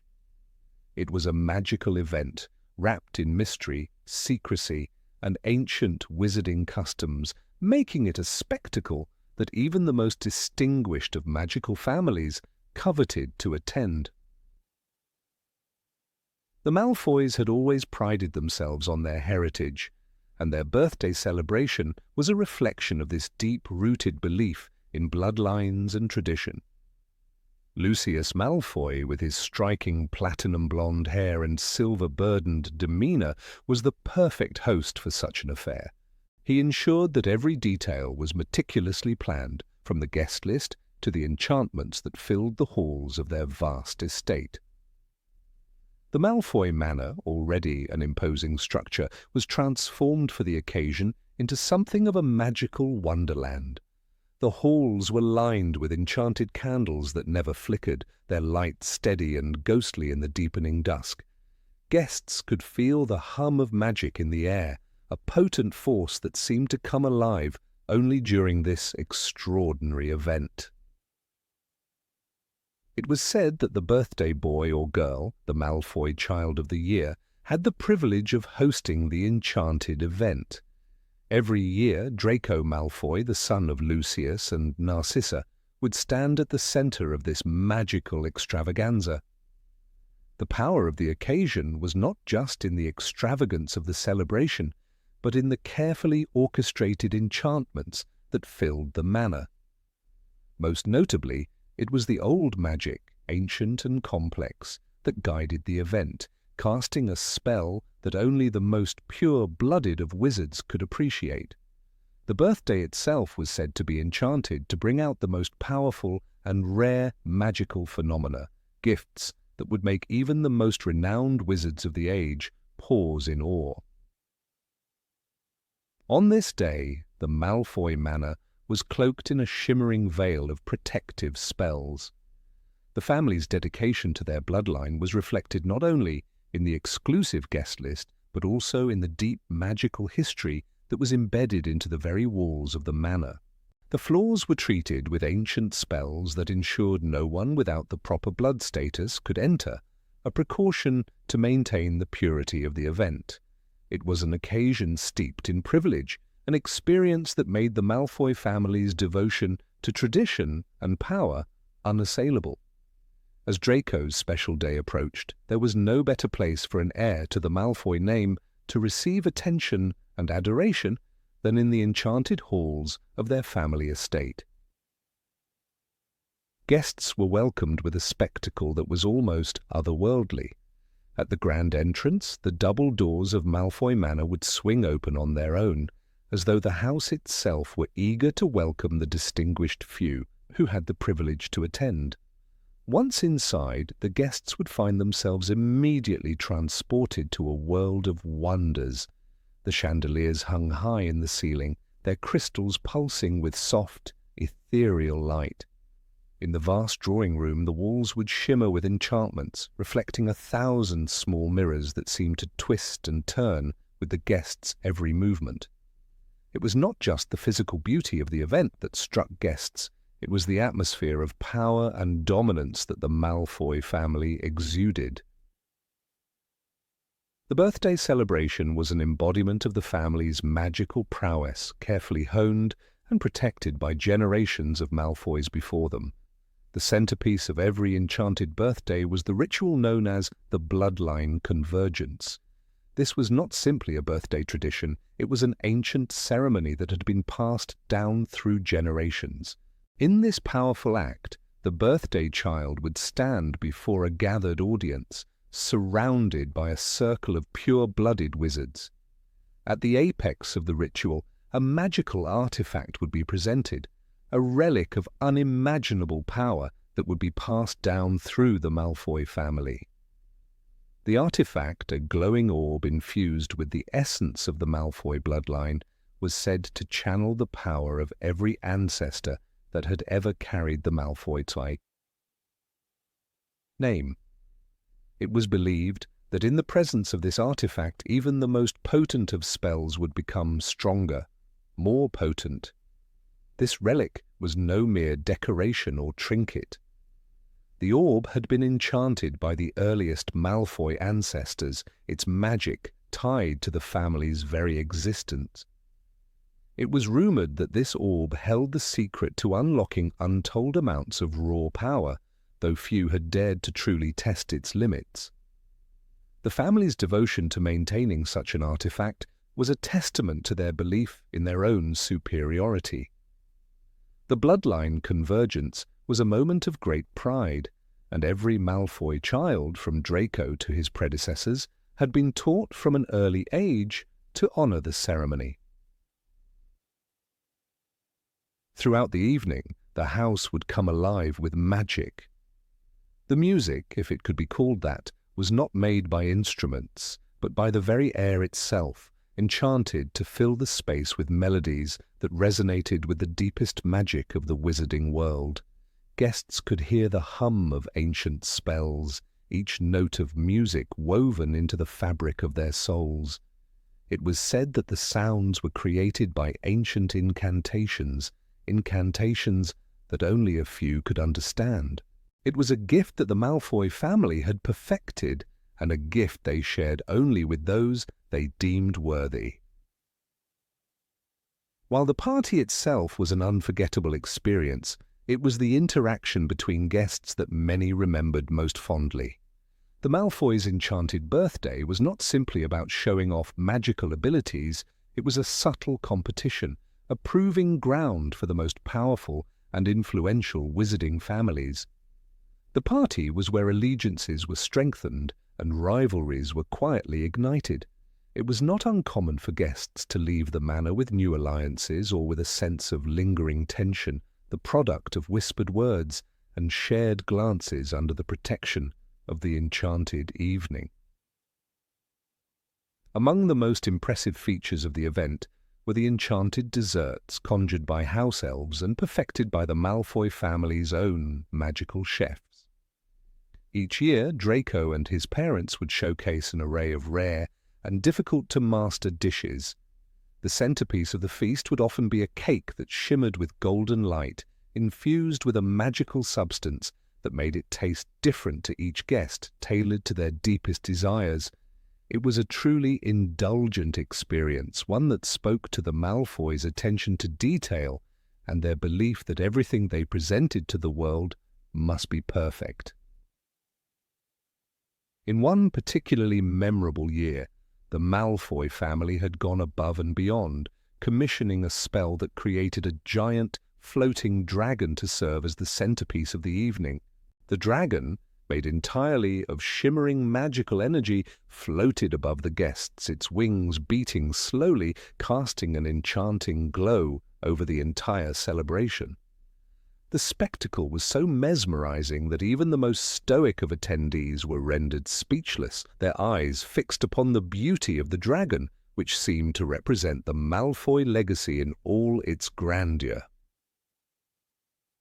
However, despite the extravagance and magnificence of the event, there was an underlying unease for those who were invited.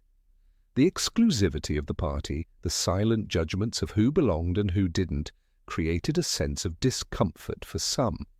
While the Malfoys prided themselves on their purity and wealth, the pressure to conform to their standards of superiority could not be escaped. For all the grandeur, there was a loneliness that often accompanied the Malfoy legacy, an isolation born from their obsession with bloodlines and their belief in their own supremacy. Draco Malfoy, growing up under the weight of such expectations, had always felt the burden of this tradition.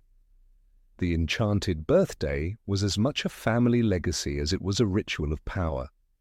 As he stood at the center of the celebrations, surrounded by glistening guests and magnificent enchantments, he would inevitably feel the weight of his family's past pressing down upon him. Yet, like his ancestors before him, he too would carry on the Malfoy name, performing his part in the ever-enchanted dance of privilege, power, and magic. Number 20. The Malfoys and their dedication to magical genealogy books. The Malfoy family, with its deeply ingrained obsession with pure blood supremacy, was never a mere household among the wizarding elite. It was a powerful dynasty, driven by a deep sense of entitlement and bloodline purity that extended far beyond the obvious. While many old wizarding families prided themselves on their noble heritage, the Malfoys took it to an entirely different level.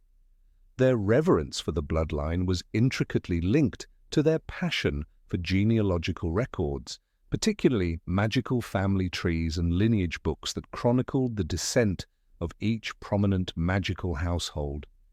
These records, ancient as they were, not only stood as markers of status, but also as tools of power. Lucius Malfoy, the most prominent patriarch of the family during the events of the Harry Potter series, was not just a proud member of the wizarding aristocracy. He was an ardent custodian of the Malfoy family's heritage.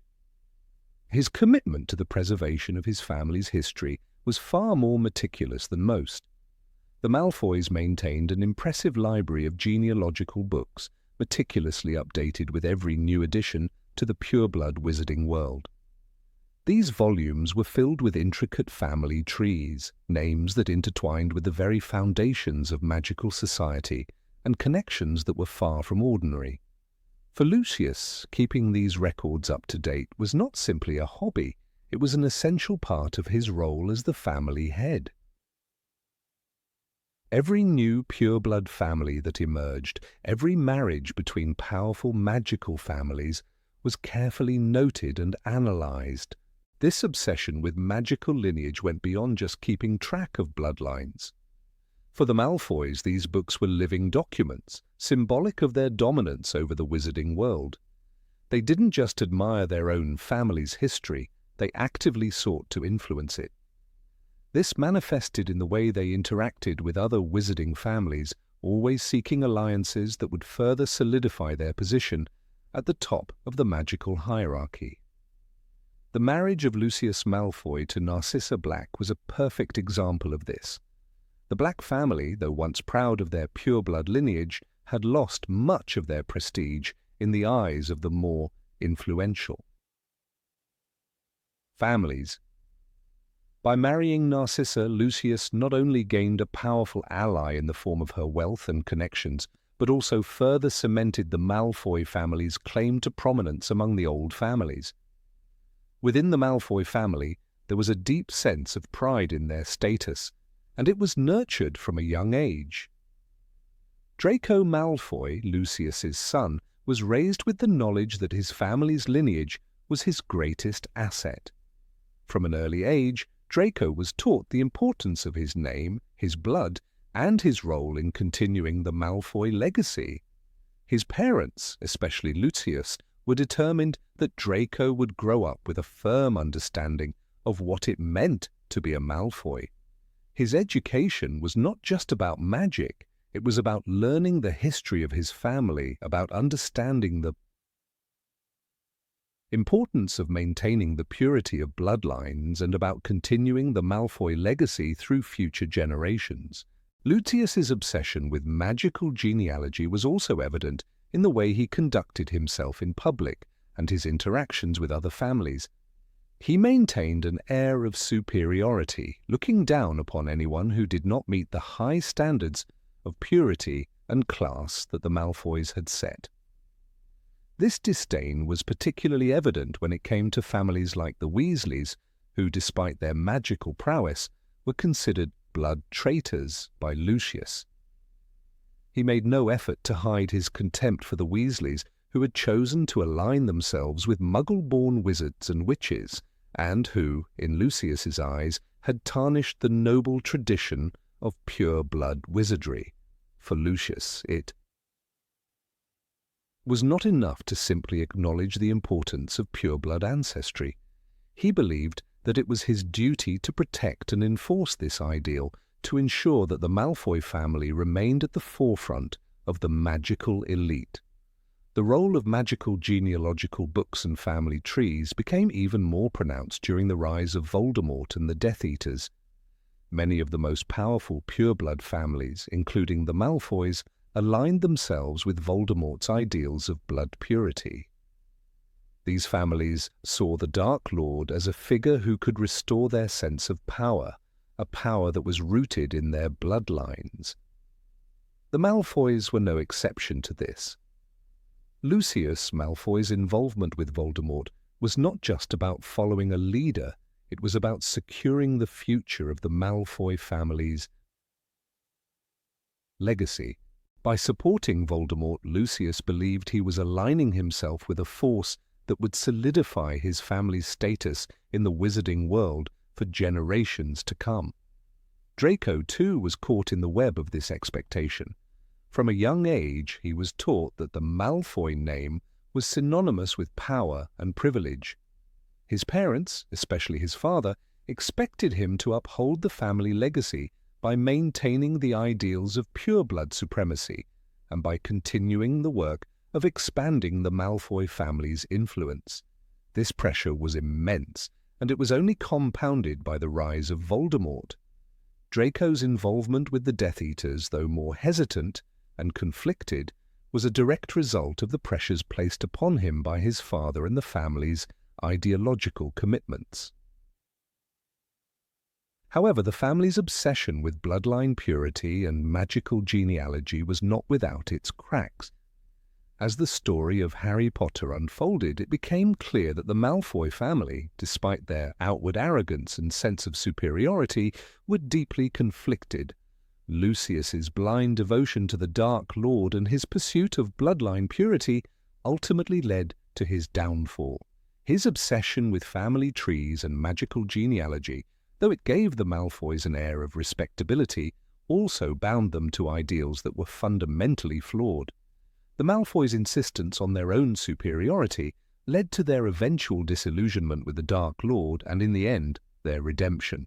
One of the more significant moments in the Malfoy family's story comes in the final years of the Wizarding War, when Draco is forced to choose between his family's legacy and his own moral compass.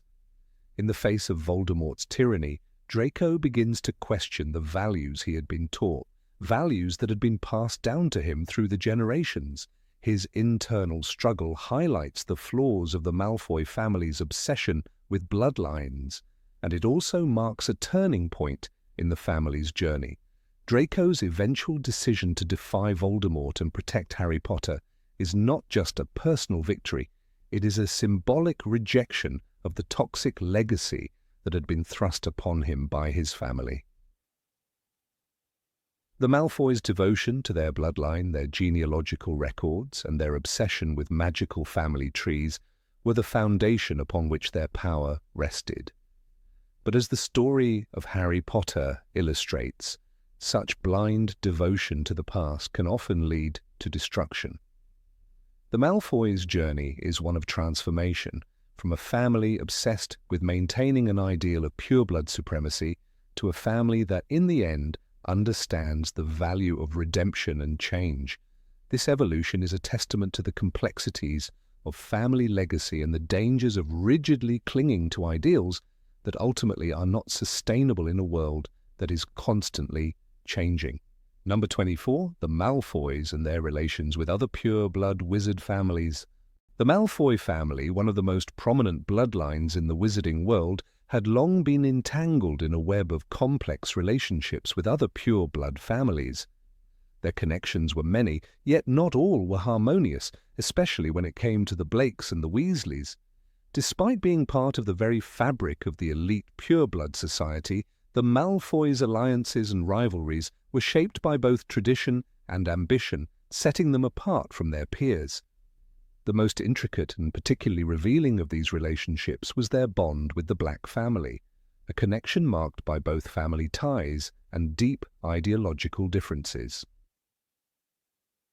At the heart of the Malfoy-Black family dynamic was Narcissa Malfoy, born Narcissa Black. She was the daughter of one of the most influential members of the Black family, Cygnus Black, a staunch supporter of blood purity. The Blacks were notorious for their unflinching belief in the superiority of pure-blood wizards and their deep disdain for Muggleborns and blood traitors. This ideology was at the core of their worldview, passed down through generations. Narcissa's sister, Bellatrix Black, further epitomized this radicalism, having married Rodolphus Lestrange, a man with unwavering loyalty to Voldemort and his Death Eater cause. Despite being born into such a family, Narcissa did not always share the same zeal for pure-blood superiority. Her marriage to Lucius Malfoy was a practical union, forged not in ideological alignment, but in the pursuit of wealth, influence, and status within the wizarding world. Lucius was known for his ambitious nature, his knack for manipulating the political landscape of the magical society to secure the Malfoys' place at the top of the social ladder. While he shared some of the same prejudices as the Blacks, especially regarding Muggleborns, he was far more pragmatic about how to achieve power and influence. This was where the Malfoy family's ideology began to differ from the Black family's more dogmatic views. The Blacks, represented by the fiery Bellatrix, believed in maintaining pure blood heritage at all costs, even if it meant aligning with the most dangerous factions of wizarding society. For Bellatrix, her marriage to Rodolphus was an embodiment of her devotion to the Death Eater cause, something that Narcissa could never fully embrace. Narcissa, while still proud of her pure blood status, did not share the same enthusiasm for Voldemort's methods or the brutal loyalty that came with it. This divergence in values set the stage for a tense relationship between the two sisters, who, despite their familial ties, had very little in common when it came to the core beliefs that guided their lives. Lucius Malfoy, ever the pragmatist, knew that securing his position in the magical world required more than just blind allegiance to Voldemort's cause. While he supported the Dark Lord for a time, especially when it promised power, his primary goal was always the elevation of the Malfoy name. His methods of achieving this differed significantly from the Blacks, who were ready to sacrifice everything for blood purity and loyalty to Voldemort. The Malfoys, on the other hand, saw value in alliances, whether they be with the Ministry of Magic or other influential pureblood families. They were willing to be flexible in their pursuit of power, a far cry from the uncompromising ideals of the Blacks. This ideological rift was particularly evident during the First and Second Wizarding Wars. While Bellatrix Black and her followers waged a ruthless war on behalf of Voldemort, seeking to purge the wizarding world of those they deemed unworthy, the Malfoys found themselves walking a fine line. Lucius, ever the manipulator, played both sides, maintaining his position within the Ministry while secretly supporting Voldemort's cause when it suited him. His relationship with the Ministry was one of mutual benefit, as he was able to wield influence within the corridors of power while maintaining the facade of being a loyal servant to the Ministry's ideals. It was in this political maneuvering that the Malfoys truly set themselves apart from the Black family. While the Blacks were willing to forsake everything in the pursuit of Voldemort's vision of a pure-blood society, the Malfoys understood that true power came from not just allegiance, but also from strategic alliances.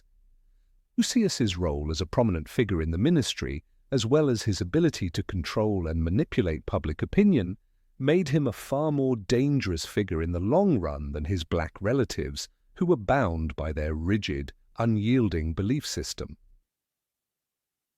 Narcissa, in many ways, reflected this pragmatic approach to life. While she loved her family and felt a deep loyalty to her pure-blood roots, she was not blinded by the ideology that had shaped much of the Black family's actions. Her marriage to Lucius was not just a union of convenience, but one that brought with it a certain amount of power and influence, a chance to shape the wizarding world in a way that suited her own vision for her family's future. When it came to her son, Draco, she was determined to ensure his safety and success in a world that was increasingly torn apart by the ravages of war and political upheaval. The Malfoys' relationship with the Weasley family also played into this larger narrative of power, influence, and blood purity. The Weasleys, while also purebloods, were staunchly opposed to the Malfoys' ideals. They had no love for the Malfoys, who were seen as elitist and prejudiced, and the two families clashed on multiple occasions throughout the course of the series. The Weasleys, led by Arthur Weasley, were firmly against the kind of pure-blood superiority that the Malfoys represented, making them a natural enemy to the Malfoys and the other like-minded families in the wizarding world. Draco Malfoy's disdain for Ron Weasley, who represented everything the Malfoys despised, namely a working-class, muggle-born family, was emblematic of the broader divide between the two families. For Draco, the Weasleys were a symbol of everything that was wrong with the world, while for the Weasleys, the Malfoys epitomized the worst aspects of wizarding society. These deep-seated animosities ran through the bloodlines, each family perpetuating its own worldview through their children and their actions. While the Malfoys and Blacks shared common ancestry and a connection through Narcissa, their differing ideals often put them at odds. The Black family's unwavering belief in blood purity and their willingness to support Voldemort's radical vision made them more extreme than the Malfoys, who sought to maintain influence through more subtle means. This difference in approach was most clearly illustrated during the tumultuous years of Voldemort's reign, when the Malfoys navigated the complexities of war, politics, and family loyalty, with a more measured approach than the Blacks, whose allegiance was unwavering. In the end, it was this pragmatic approach to power that ensured the Malfoys' survival, while the more zealous Blacks, who were willing to sacrifice everything for their beliefs, often found themselves on the losing side. The Malfoys understood that power in the wizarding world was not just about blood, but about influence, manipulation, and the ability to play both sides of the political spectrum. Their relationship with the Blacks, while marked by familial ties, was ultimately defined by these differences in ideology, as the Malfoys sought to maintain their power through more calculated means, while the Blacks remained steadfast in their unwavering commitment to blood purity. Number 25. How the Malfoys maintained their magical power. The Malfoy family was one of the oldest and most influential wizarding families in the magical world, known not only for their wealth and political power, but also for their extraordinary magical strength. Their prowess in magic, particularly their use of ancient spells and powerful artifacts, was a key factor in maintaining their influence and protecting their status within the wizarding community. The Malfoys were deeply entwined with the dark arts, yet, despite their dark affiliations, they were also adept at using a wide range of magic to secure their family's legacy. Their expertise in these arts was a crucial part of their identity and their efforts to maintain a place at the top of the wizarding society. Lucius Malfoy, the patriarch of the family, was perhaps the most prominent figure when it came to harnessing the power of ancient magic. His commitment to the dark arts was well known, and he sought ways to not only further his allegiance with Voldemort, but also to increase his family's power. Lucius understood that dark magic alone was not enough to guarantee his family's safety and prominence. In addition to his study of dark spells, he explored magical practices that could enhance the strength of the Malfoy bloodline, ensuring that their magical abilities were unrivaled.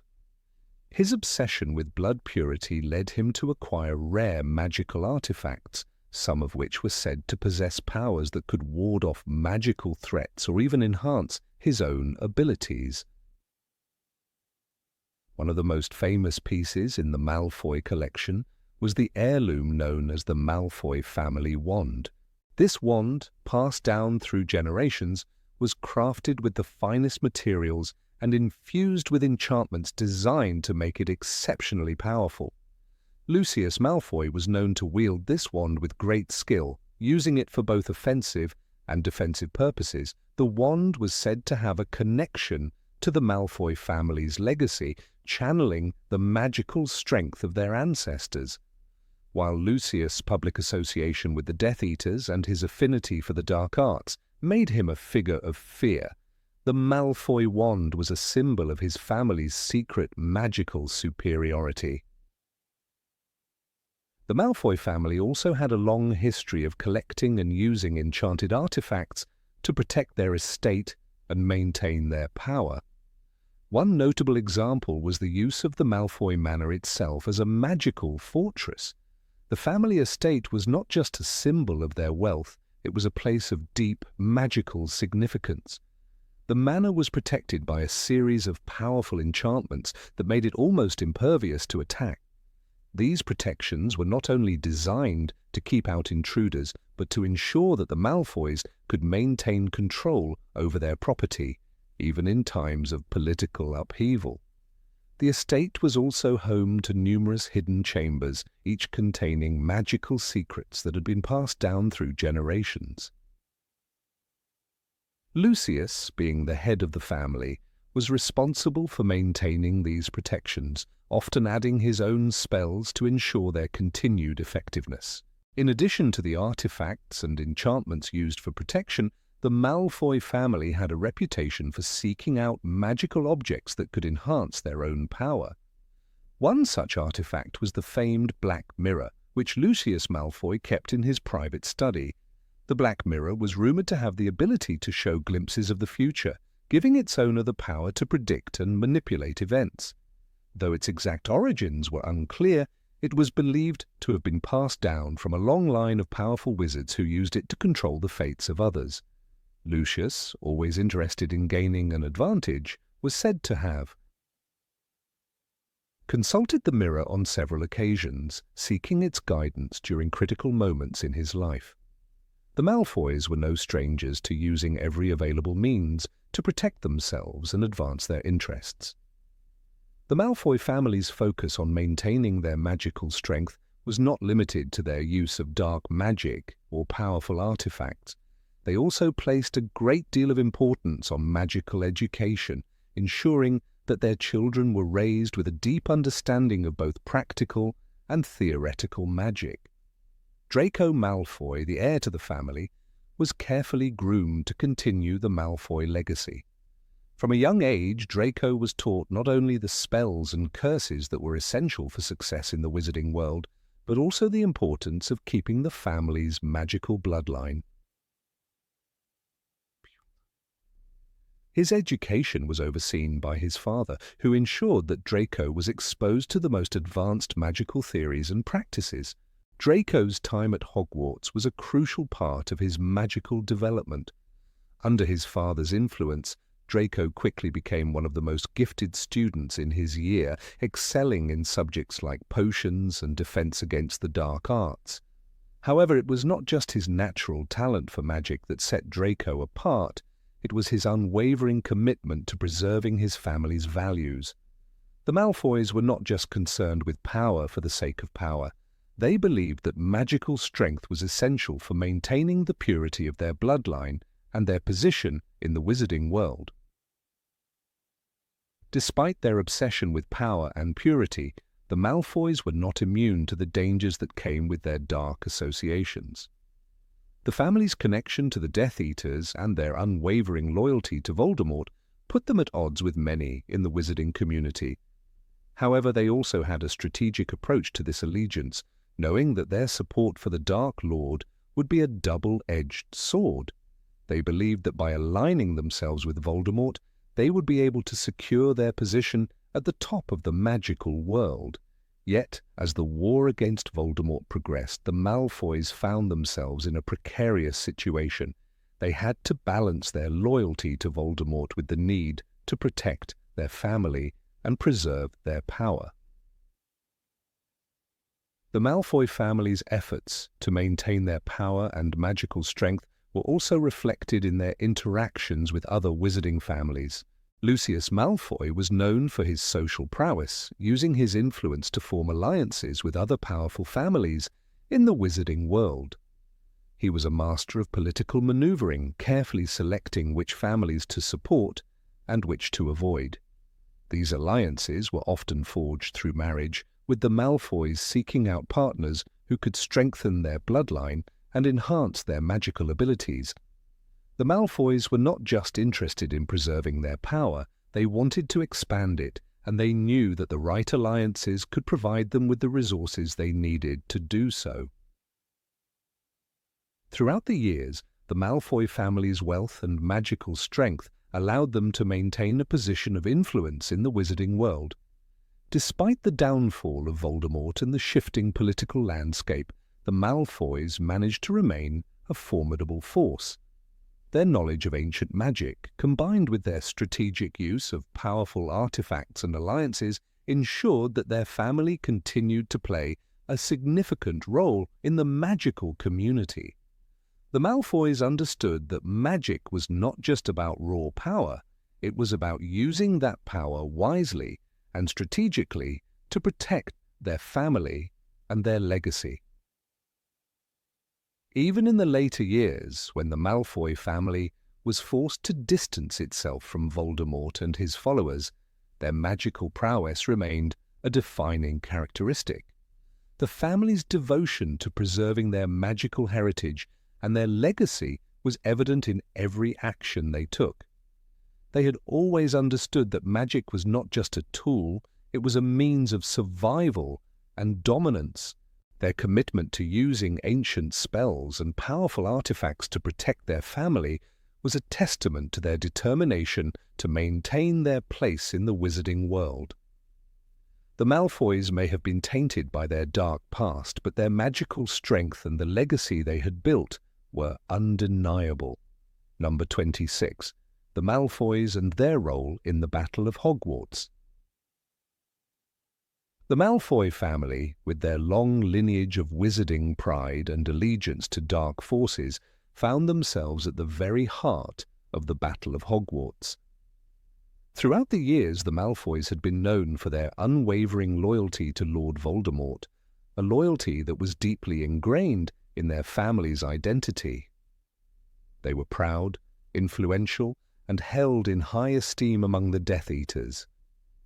Yet, as the great battle unfolded on the grounds of the magical school, their role was about to shift in ways no one could have predicted.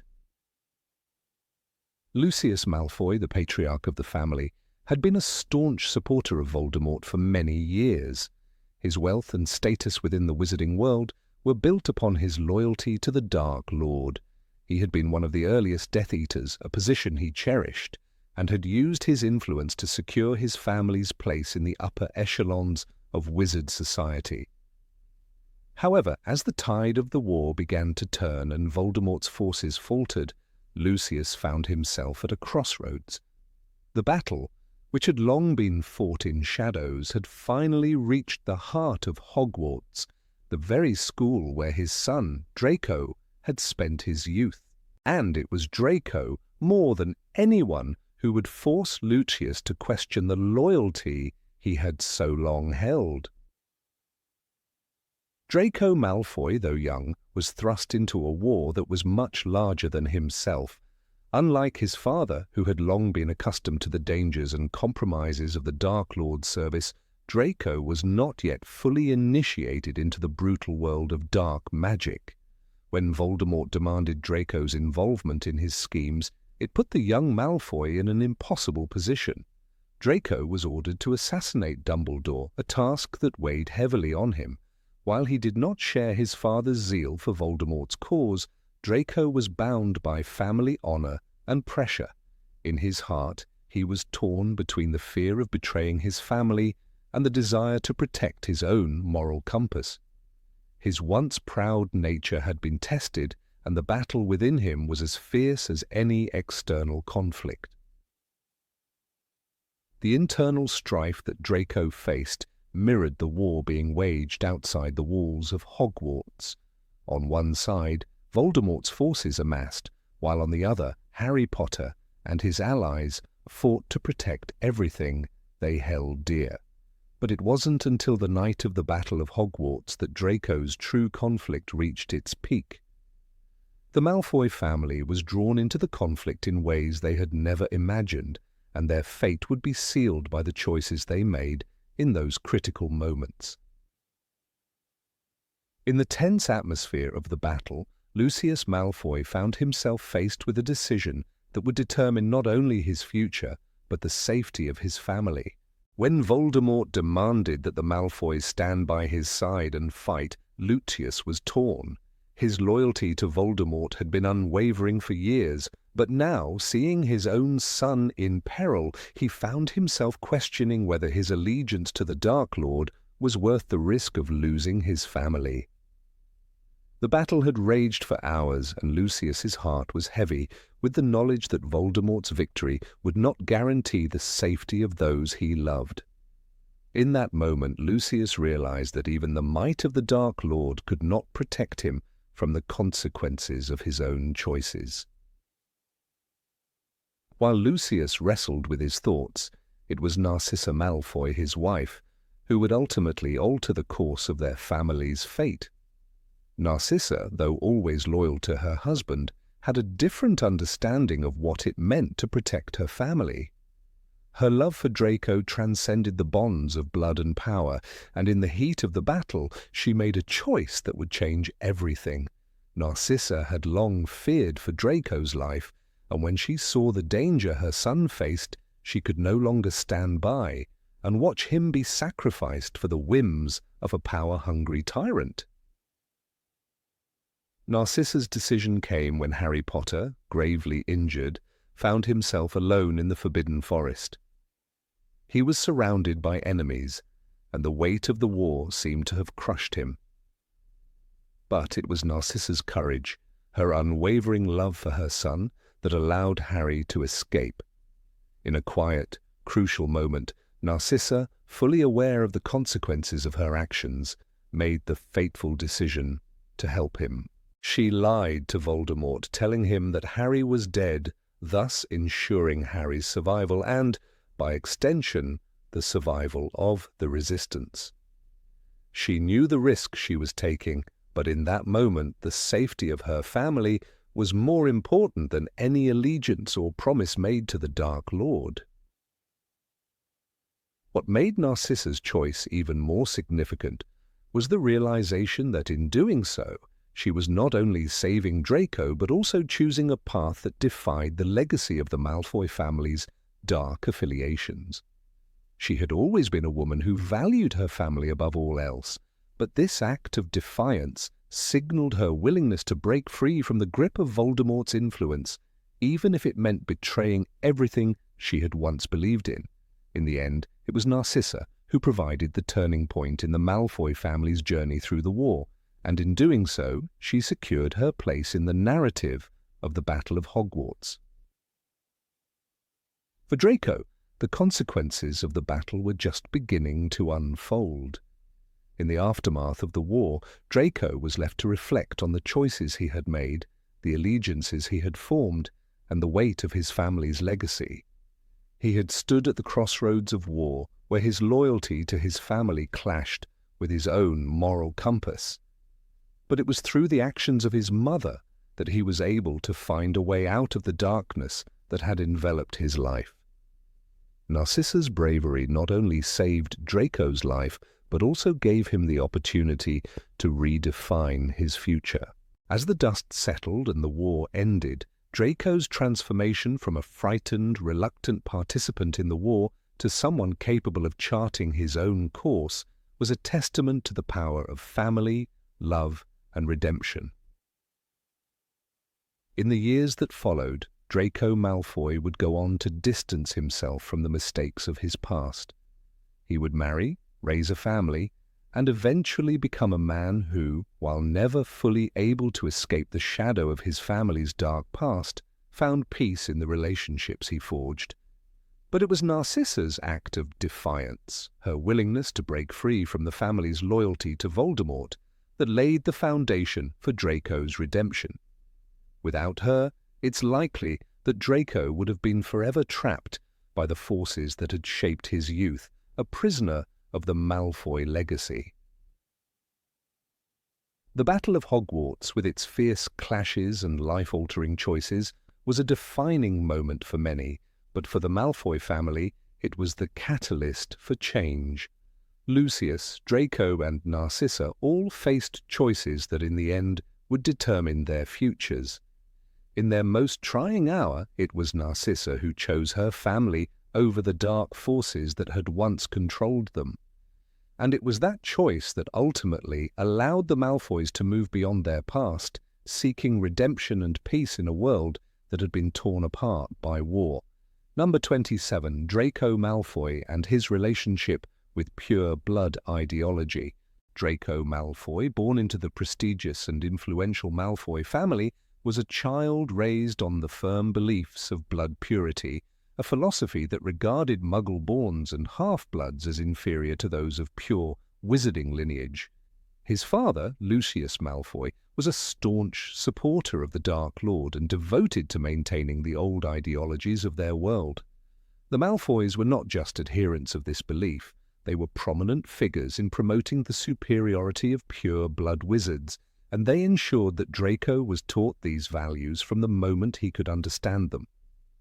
The expectations were clear. He was to continue the family legacy, uphold the purity of bloodlines, and eventually align with those who sought to impose their views on the wizarding world. Yet beneath the polished surface of Draco's upbringing, there lay an undercurrent of doubt. His life was a blend of luxury and privilege, yet his interactions at Hogwarts, especially in the first few years, began to challenge the very ideals his family had instilled in him. Draco's early years at the castle were marked by a need to prove himself, to show that he was everything the Malfoy family had hoped for. He was quick to join forces with the likes of Gregory Goyle and Vincent Crabbe, surrounding himself with cronies who shared his lofty views and disdain for anyone who didn't meet his rigid definition of worthy. But things changed when Draco encountered Harry Potter and Hermione Granger. Initially, Draco saw Potter as the perfect example of someone he could disdain. Harry was a half-blood, the very thing that Draco had been taught to look down upon. Yet as Draco observed him, he saw something that contradicted everything he had been raised to believe. Harry was not only brave, loyal, and kind, but he was also loved by many, including those he considered beneath him. This didn't sit well with Draco, who was used to being the object of adoration. Despite his family's contempt for Harry, Draco found it difficult to maintain his own disdain when he could see time and time again how Harry's actions spoke louder than his blood status. Hermione, too, played a pivotal role in Draco's internal conflict. She was the epitome of everything Draco had been taught to despise, a muggle-born, a bookish know-it-all, a person of lesser standing in the wizarding world. Yet her intellect and resourcefulness were undeniable. Draco, who had been raised to believe that intelligence and merit came from blood purity, found himself challenged by Hermione's wit, determination, and undeniable courage. It became apparent that her worth was not determined by her lineage, but by her character and actions. He had never imagined that a Muggle-born could be a rival to his own abilities or could stand side by side with someone like Harry Potter. As Draco spent more time at Hogwarts, it became increasingly difficult to reconcile his family's beliefs with what he observed in the real world. The ideological foundation he had been taught began to crack. His friendship with Crabbe and Goyle began to feel more like an obligation than a true bond. In his heart, Draco questioned the righteousness of the beliefs he had been raised with. His internal struggle grew more pronounced as he realized that not all pure bloods were virtuous, and not all Muggle-borns were inferior. This doubt was not something Draco could easily share with his family, who would never accept a change in his views.